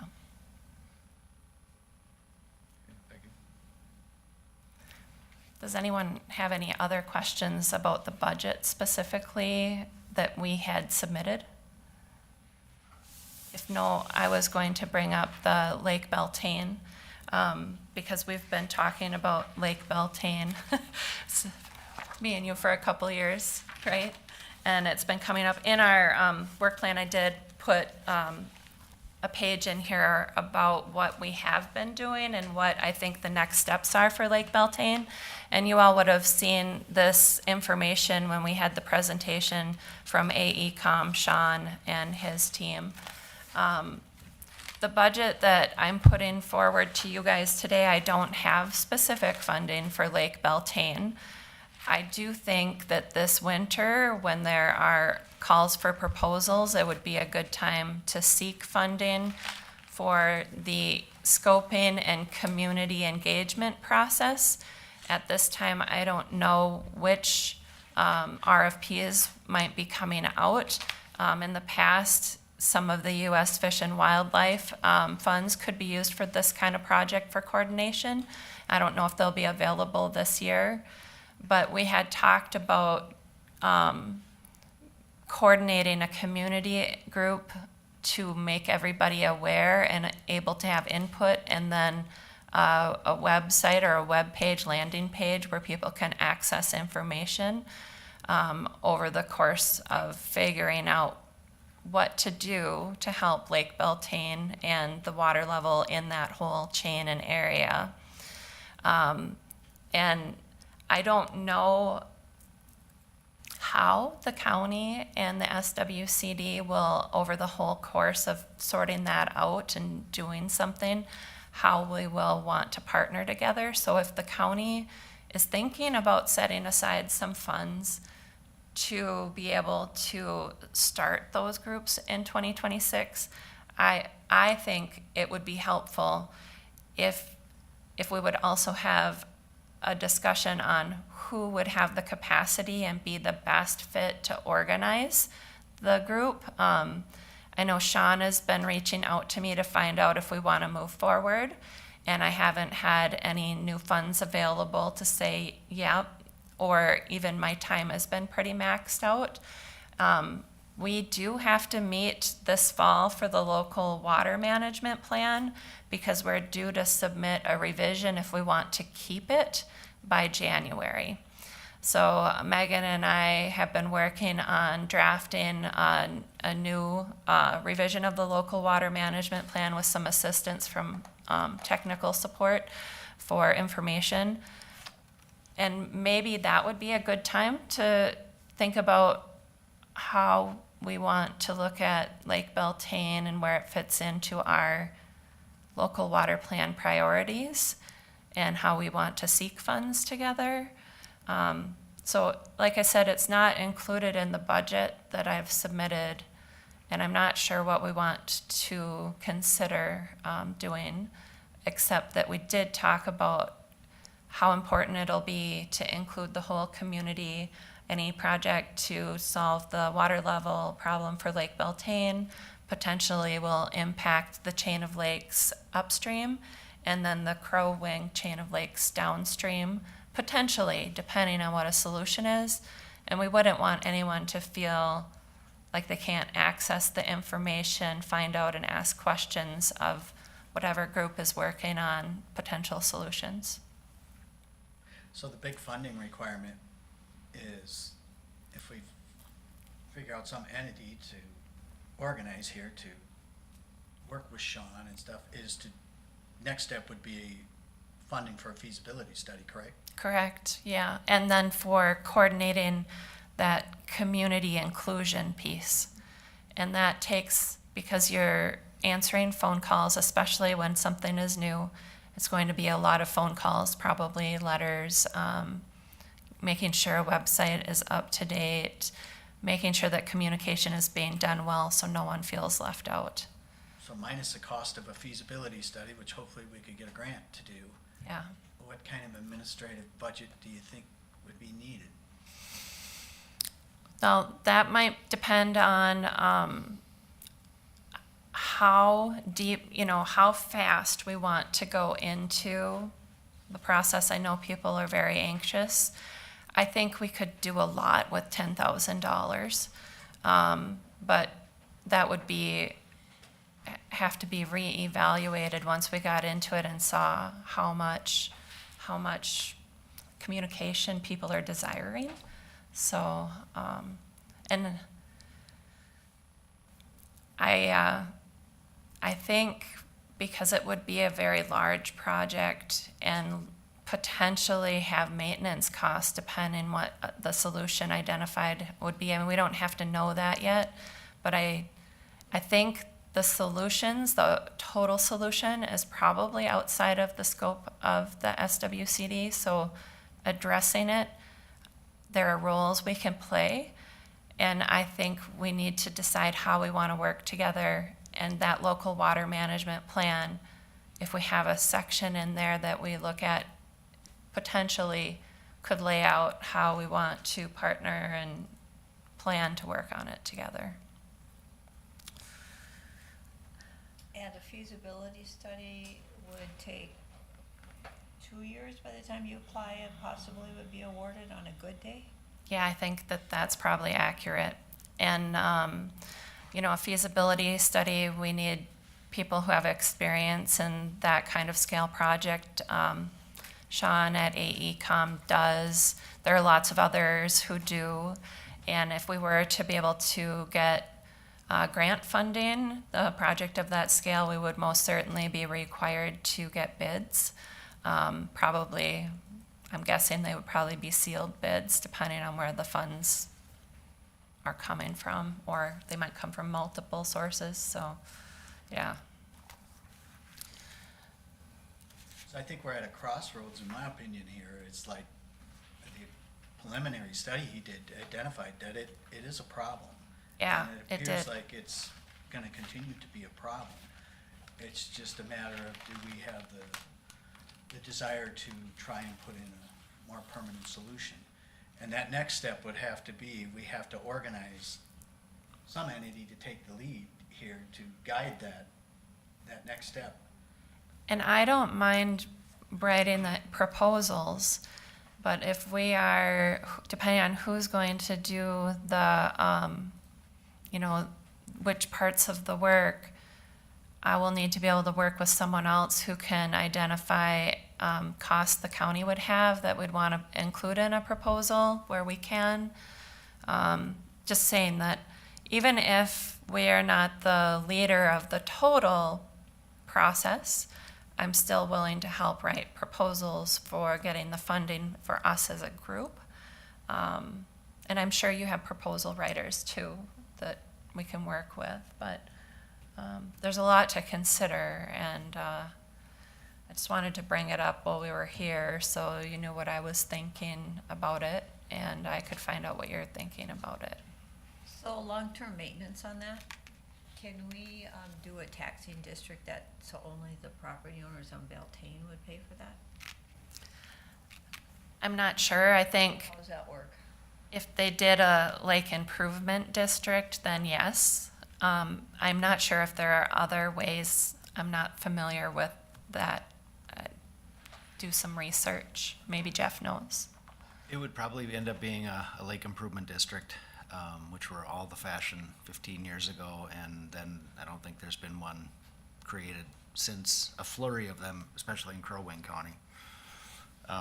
So how to fund it and who pays for it, I think is probably a conversation to have, but how to identify the problem and how to scope solutions, I think is the problem at hand. And that's what we need funding to do, and how do we share ownership of that process and keep everyone in the loop so no one gets afraid of what's happening. Yeah, I was wondering, what a lake improvement district, if, that's formed, the property owners of Lake Beltane, they'll do whatever they think is necessary to be done, with total disregard of what's gonna happen downstream. Right, and we don't want that. Oh. They wouldn't get the permits to do anything without going through a full process and engaging all the water management authorities. So, I mean, they can't go in and dig a trench without getting permits. And they're not gonna get permits without having a plan, and they're not gonna get a plan approved until they run past all those water authorities. So The Lake Improvement District would not have the authority to make any changes without going through the rest of the process. It would very likely be a possibility for how to fund any mitigation efforts. Yeah, my concern is, depending on what the feasibility study finds and what kind of expenses are gonna be attached to a project like this, is a lid for Lake Beltane gonna have sufficient enough tax capacity to even support the project? Nope. And so that's why a lid for Lake Beltane isn't, it would be a good mechanism for doing this. I don't think it's got the ability to fund it by itself. No. Maybe it could fund the maintenance of, and we don't know what the maintenance could be because we don't know the solution yet. Some of the ones that have been brought up would have high maintenance costs, so, So I hasten to approve creating a lid. yeah. Only find out later on you don't need, it's not gonna work, or you don't need it. So that's why I come up with the idea, is there another entity we can form to do this preliminary process, help solidify the grants for feasibility study and push this ball along? You're still gonna end up in an inflection point when the feasibility study's done on whether you go forward or not, Yeah. based on what they discover actual solutions would be. Crystal, do you have a idea or a recommendation on how to carry this forward, or who could do that? I know you've talked about your part and willingness to help in that, but. Right. Well, I think that it might be helpful to all of us if we had oversight over, what is going out and what is sent out, but if we had a contracted mediator who handled the community meetings, so that when we come to present anything, the county or SWCD staff were providing information and trying to answer questions, but not looking like we're in control of what gets decided. I think that would be helpful. When we had someone hired to do that for One Watershed, One Plan, the total quote for the process of the Crow Wing One Watershed, One Plan, which was significant because of the number of partners, was $17,000. So I think if we were going to go that route, we might want to assume it might be that, but ask for quotes. So could you do that process as a special project if the county were able to fund that? Yes, and I would still think we would want to have that person Yep. as an outside, yes, we So could get, You do an RFP for services. Yep. And scope that portion of the project, and you bring somebody in, just like we found somebody to bring in, and help us, get Deep Lake Park on the special projects list, and then someone else to come in and help apply for funds. So I mean, it'd be a similar process to that. I think between us, we could probably put that together. yes, To do an RFP for services for somebody to administer the public process and the development of coordination of a plan. yes, we could do that. So I go back to, I think, as far as administrative work, I think it fits good Yeah. in the local water plan. Yeah, I think so And to too. have you guys steer, but like you say, use other people when appropriate to. Yeah. And the local water plan from the state goes to you, and then you're delegating to us to do that. With the 3 One Watershed, One plans being complete, the state doesn't believe we are required to do a local water plan anymore. Right. So if we choose to do one, we will submit it, which we talked before about doing a local water plan to be the lens that we view the One Watershed, One plans through, and address how we're going to manage these kinds of projects that don't fit into the One Watershed, One plan, and if we're able to leverage One Watershed, One Plan for funding for those projects. So, so the state isn't waiting that we have to have one, but our deadline, if we want to still have one, is January 2026. Yeah. So Crystal, in the early 2000s, we lived in Becker County, and there was many lakes at that time that had a high water table. Yeah. And so, if there are other lakes within Hubbard County, I can think of a few that are struggling with property damage at certain times. How do we decide what we're going to look into? Local water plan would be nice Yeah. to continue. And if we are revising our local water plan, every 5 years, you either have to revise or vote to extend the current local water plan. So if we're, as a group, revising, reviewing it every 5 years, those questions that come up can be reviewed by the local water plan committee the next time the plan is reviewed, I think. Yeah, and we would have the, technical expertise coming in from the other agencies to help us understand what the options might be in those areas and what could have impact. An example was the Spider Lake. I know, The that's what I was water level thinking was of. high, and, Yeah. Yeah. they wanted to blow the beaver dams. Well, there was no place for the water to go except to Lake Beltane. Yeah. So that wasn't gonna work, but had there been a solution for Lake Beltane, you still wouldn't wanna just blow the beaver dam when the water's high, but you could've did the other siphon thing that they had planned that would've controlled the level of Spider, and Beltane consequently would've been able to take the water and spill wherever it's going to go. Yeah. But without a spillway, you just move the problem. So this is a little bit out there, but one thing I had thought about in puzzling over Lake Beltane is, well, we want more industry. And in recent years, USDA has been interested in funding innovative ag, including vertical farms.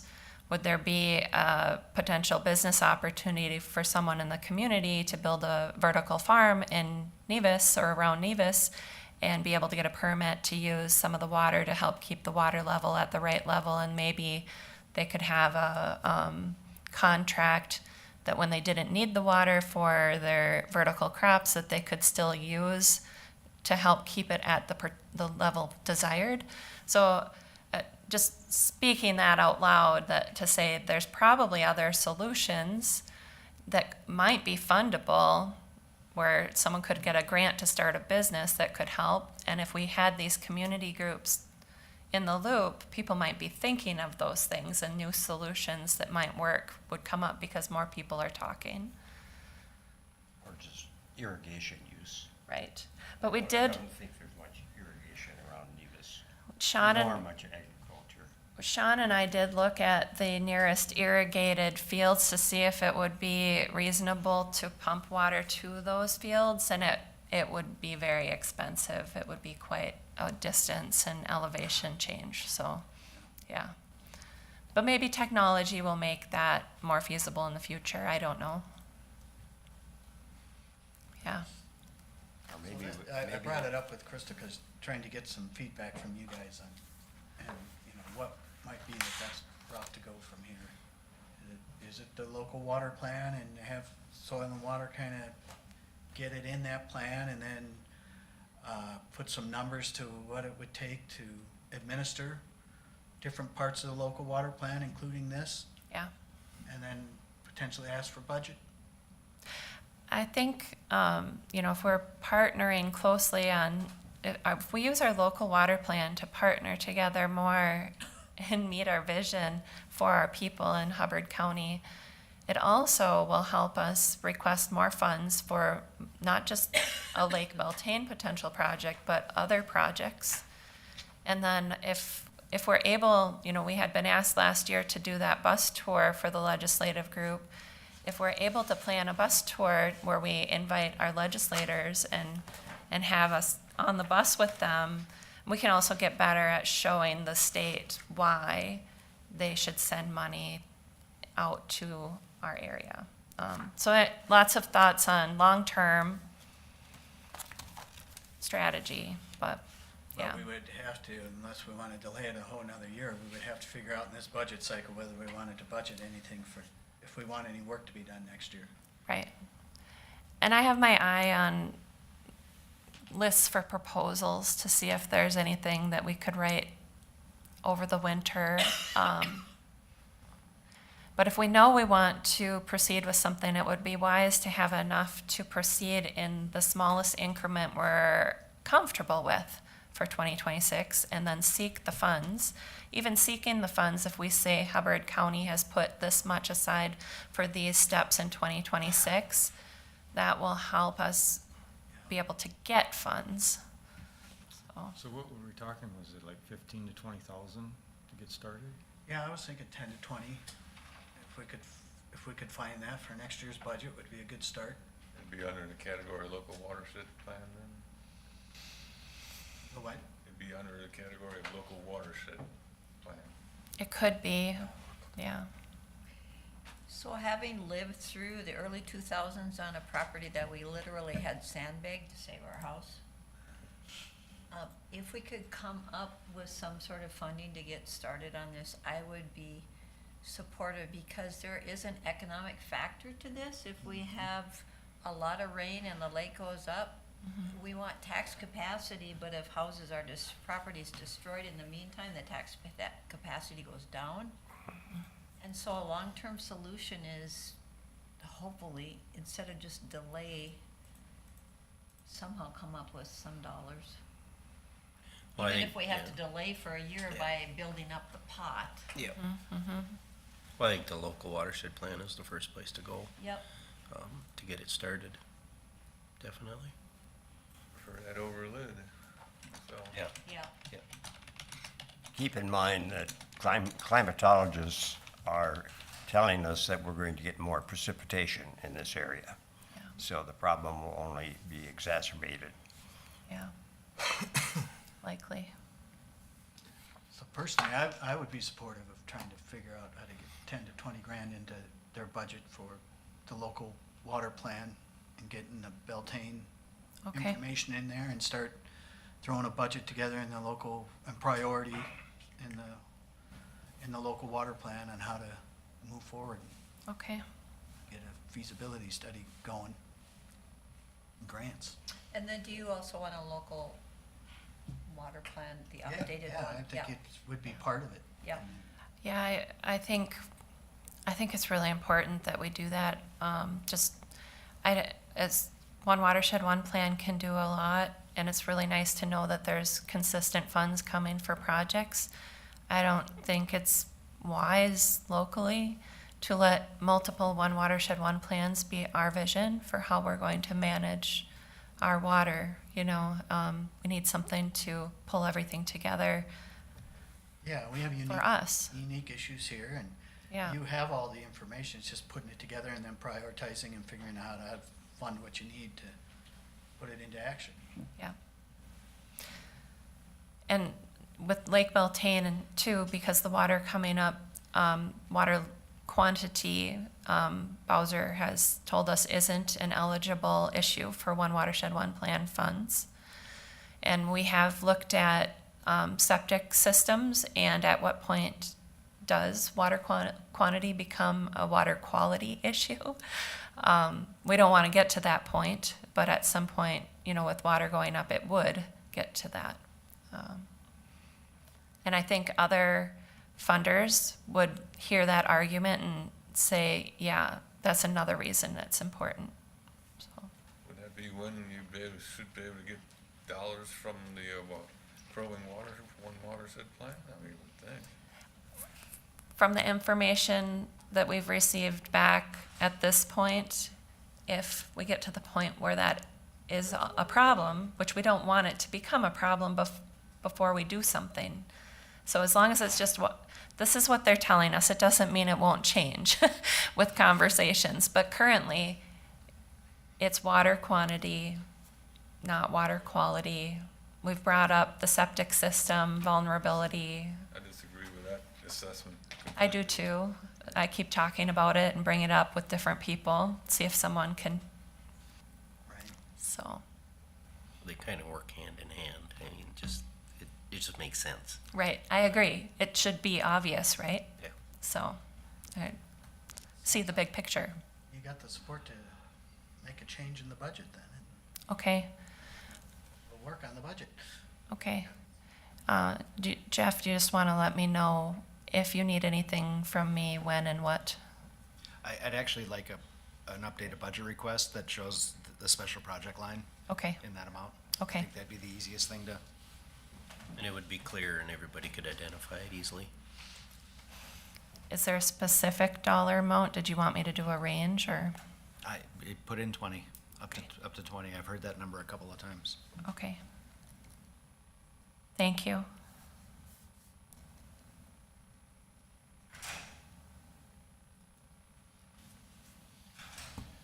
Thank you. Does anyone have any other questions or? I have not a question, a comment. I really appreciated your leadership and moving the SWCD forward. You're doing a great job. Thank you, Shar. I appreciate all of the hard workers that we have and everybody who shows up to do what it takes to get a job done. 'Cause that's kind of the key, that at this point in time, you know, we're trying to build efficiency and processes. We didn't really have any. We just learned as we went. But the key to getting things done while building all those processes and everything is just having a great group of people who show up to get the job done, regardless of what it takes to do it, you know? So, yeah, that includes supervisors. Thank you. Thank you to everybody. Ted gave us a spiel on the wonderful new plat books with the history, and so I look forward to purchasing one. Thank you for doing that. Absolutely. Yeah. Great idea. They're really neat, and Megan worked on that. So when you see Megan Fitzgerald, she was the one who made that happen. Yeah. I should mention, we do have our fall tree sale pilot going on. And I don't know if anyone is interested in ordering trees, but orders need to be in by September 15th. Should I leave copies of the order form here for you guys? Would anyone here want? I've got one thing. You've got one? I got one yesterday. Okay. And this is the first, a fall tree sale. Do you Yep. sell, do you have a spring sale? of these, Yes. like, little pine trees? Yeah.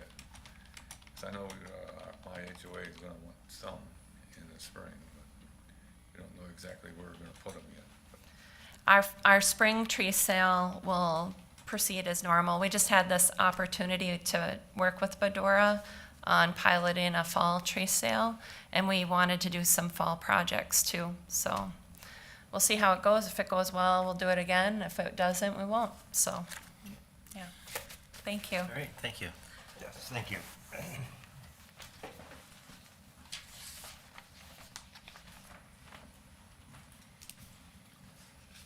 Mr. Chair, I have two quick items to provide updates on, if we're at that point. Yes, we are. One is an item that has been run through the Personnel Committee, which is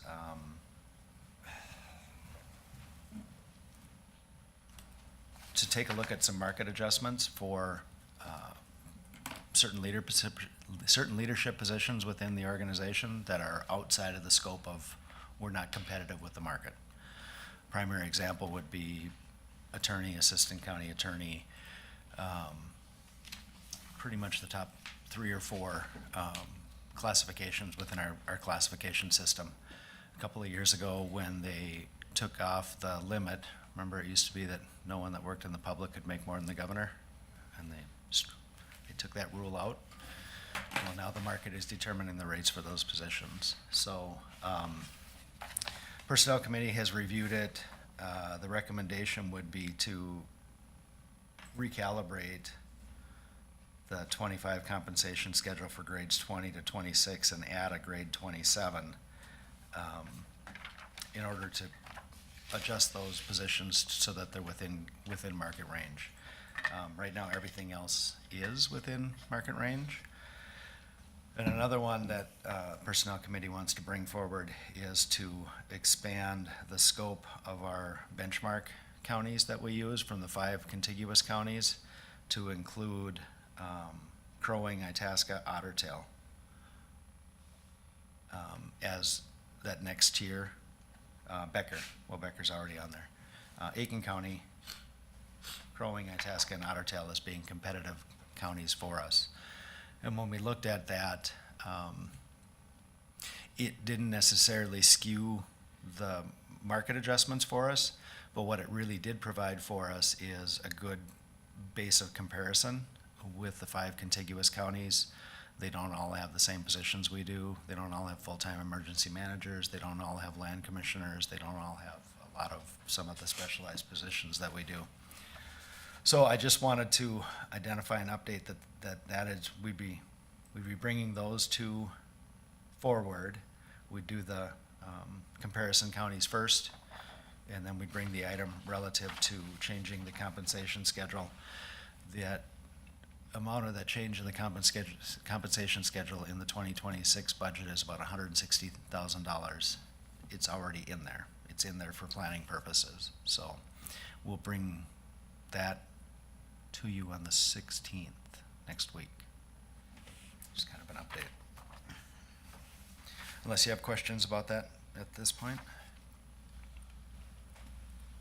We will have, I'm not sure if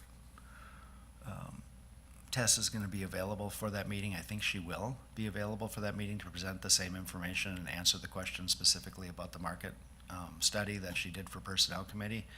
And if not, we will have the data that goes along with that, so you can see where we are on those positions.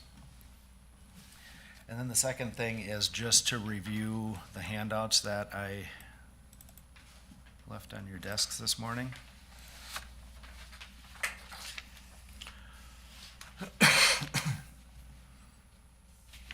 So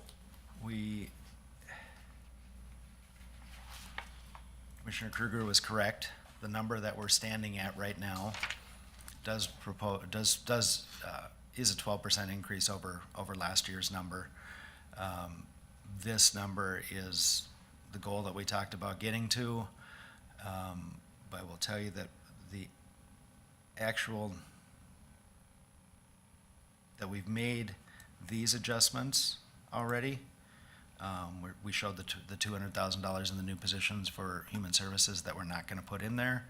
We have shown using capital dollars to offset that boarding cost for 2026, which is $560,000 adjustment.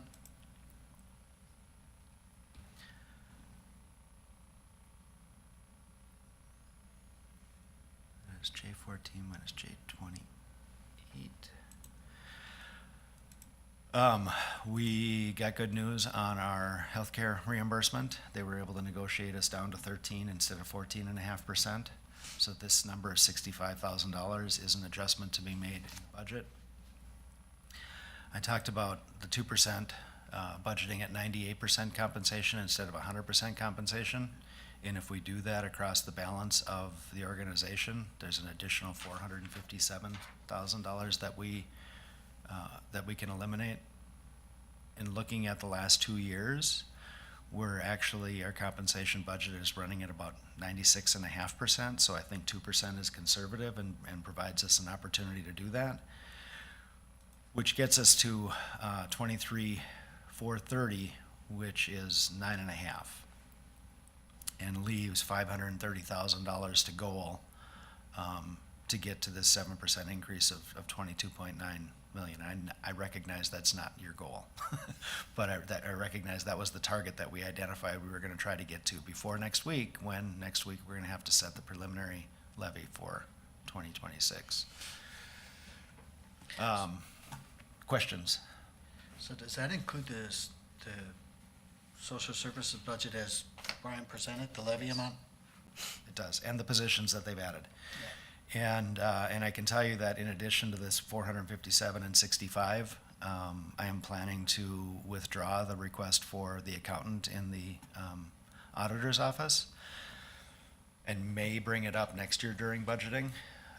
Until we get the finance director in place, there's no reason to plan to budget for that for a full year. So I can reduce this, I got 85,000 I can take off of this 530 right now.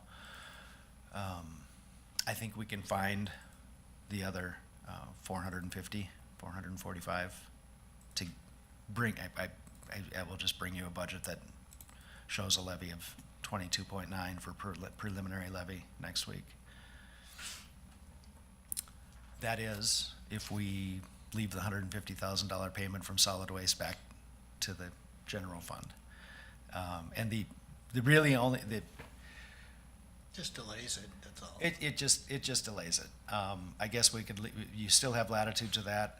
Like I said, if I we're showing a use of fund balance of $205,000 now in the general fund. If we make that change, it'd be 350. That's fine, it's okay. But if you take Josh's original request for an 11% increase in fees versus saying, I really want to get to 9%, well, that's about $100,000. So if we left them repaying the 150 this year and went at 11, it would be almost an offset to his budget. If your concern is related to that solid waste fee, that additional $4 a year, that from 9 to 11%, then that would be something we could have a consideration on. But you can see that right here, instead of 1.6, I'm showing 1.14 million in between HRA and capital reserves. I just took that 360 out of what we were going to put into capital. So that's able to be used. That increased the amount that we're using in general fund or in law enforcement to cover that $360,000. That's the maneuver to get that done. This is the number Commissioner Delahunt mentioned relative to the highway. Andrea is still negotiating for another $100,000, but they also have the fund balance that $100,000 doesn't hurt that much there. Can you provide an update to how the capital improvement fund will be allocated? Because remember, last week we spent a little bit more Yep. on the building over there, so we got to see where we're at with that. So I give the other page that I gave you is the capital improvements. And I will bring this up.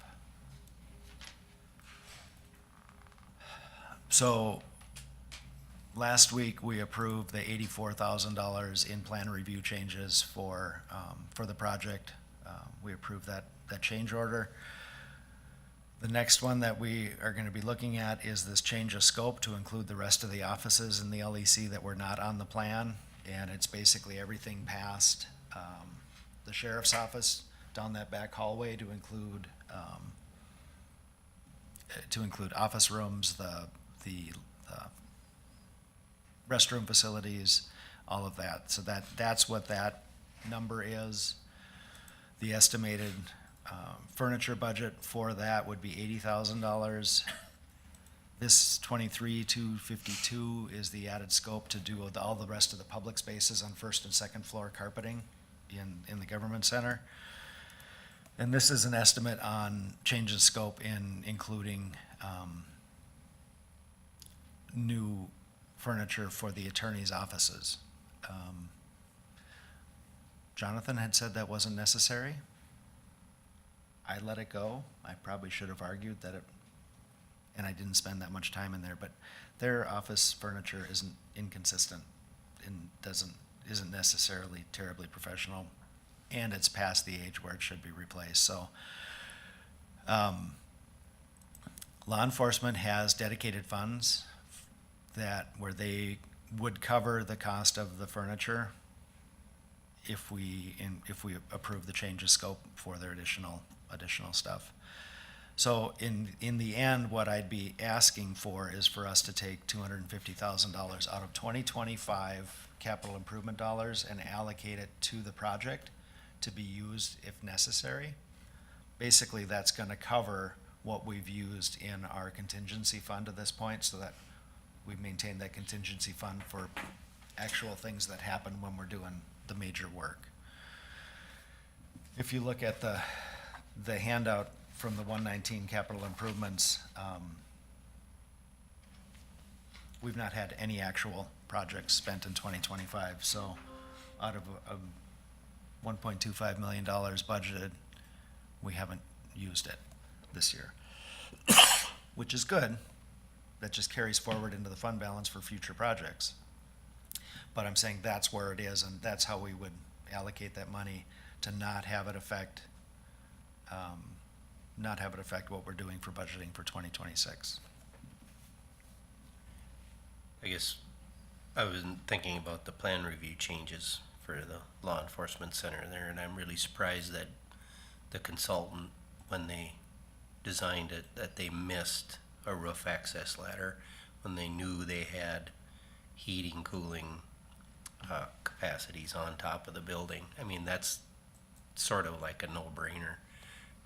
You have to have access to be able to service them, so why would you not include that in the plan in the first place? I was quite disappointed with that. And that bears in my mind then what other surprises are we going to come up with here as time goes on. Like having a basement, no way to get into it. Yep. Or a window and, those types of things. It's just, it was just disappointing. Yep, yeah, and I don't disagree with you, Commissioner. The first $84,000 related to plan review changes and things that we had to do. I can answer the question specifically. I don't remember which of the two of you asked about why are we having windows in those two units and not in the other ones. In the other ones, there are skylights to provide natural light in that corridor, and those two units are in a space where there isn't any natural light, and there's a requirement for natural light. So they're actually looking to see if they can do skylights in that space, which would cost less than doing the two windows, the two security windows for those two holding cells. But the answer is there's a natural light requirement, and the balance of those cells along that wall already have access to natural light. I know. Wow. I know, I get it, I completely get it. So I have the same feeling that was expressed relative to the change in the LEC office scope and changing that and doing that now. I just know that if we make the decision not to do that now, we will do it later and it'll cost us more. I don't know how much later, 5, 10, 15 years, but it should have been included in the scope just as much as a security ladder should have been included in the scope. It wasn't because they didn't want to at the time. I mean, they said they didn't need it. And I'll express additional frustrations relative to when we drew the lines on what was within the scope and what wasn't within the scope and what the architect missed relative to that. When they put the wall up against the existing building before they put the new building up, they walled in 2 office windows and social services. The plan doesn't call out the detail on how to fix those windows on the inside. If you are doing 90% of the carpet on one floor in an office remodel, you would have a line to do the rest of the carpet. You just would. And if you say we're gonna do 60% of the offices in this wing and then not do the balance of them, again, in my mind, it's kind of a miss on the architectural and the scoping part of the project. And I would rather that this would all have been included and we would have bonded for that extra $200,000 and it wouldn't have changed our payments by more than $3 a month. Or, $30 a year on that. But the truth of the matter is we do have the ability to allocate current funds to cover that. And if we don't use them, they don't get spent. This would just be to earmark capital funds to refresh that contingency account to be used if needed. The law enforcement furniture, they have gun permit funds that they can use for things like this, that they can't use for other things, so that makes sense. They also have some donation funds. Scott showed me a number that said they would cover that additional furniture. glad they're doing that too. That's good. I said, Scott, it's important that you guys come up with that if I'm gonna ask the board to do this. And he turned around and gave me a list of how they could do that. So to summarize, next week I'll be coming with a preliminary levy ask of 7% at 22.9, and I'll show you the rest of the moves to get there. And that will be some cuts in some places. Yeah, and that's my 2 cents. I'd like to see that social services budget down to about, levy request down to about 4.8 So instead of 5.2. I have a question on his executive summary. We're just at the point where, and I know we still gotta attack the fund balance on that some, Yep. but we can't be going up $1 million every year. So I can't find the page where he had comparison and costs. My question was, a comparison with what, I think it's on page. No, that's not, did he have a comprehensive of what the budget's been every year, or do you, and my question is, does that include the use of the fund balance, because that kinda skews it in a little way, So the one that was attached to the agenda item for the day okay? had the summary budget attached to it. The Okay, piece that doesn't have, that I agree would be helpful, would be, we're showed the proposed use of fund balance, but we don't show the actual use of fund balance. So I will share with you my notes related to what I'm gonna get to you from the Human Services. A budget to actual 10-year history for Human Services. okay, Percent of population served by counties in general and Hubbard County, because you asked that question, how many, if we got 49,000 cases, 22,000 people, that doesn't, right? We can get some context for that to make sense. An estimate of dollars returned on public health programs. Here's the issue, public health is not mandated. Human services are. Yep. And we know that public health programs typically return $4 to $25 for every dollar invested in either mitigating future costs or bringing, like, if you think about veteran services and you think about the dollars that the people they serve and the dollars they get that come and are spent in the community, there's a significant component of what we do in human services that operates exactly like veteran services. We just don't see it in the same light.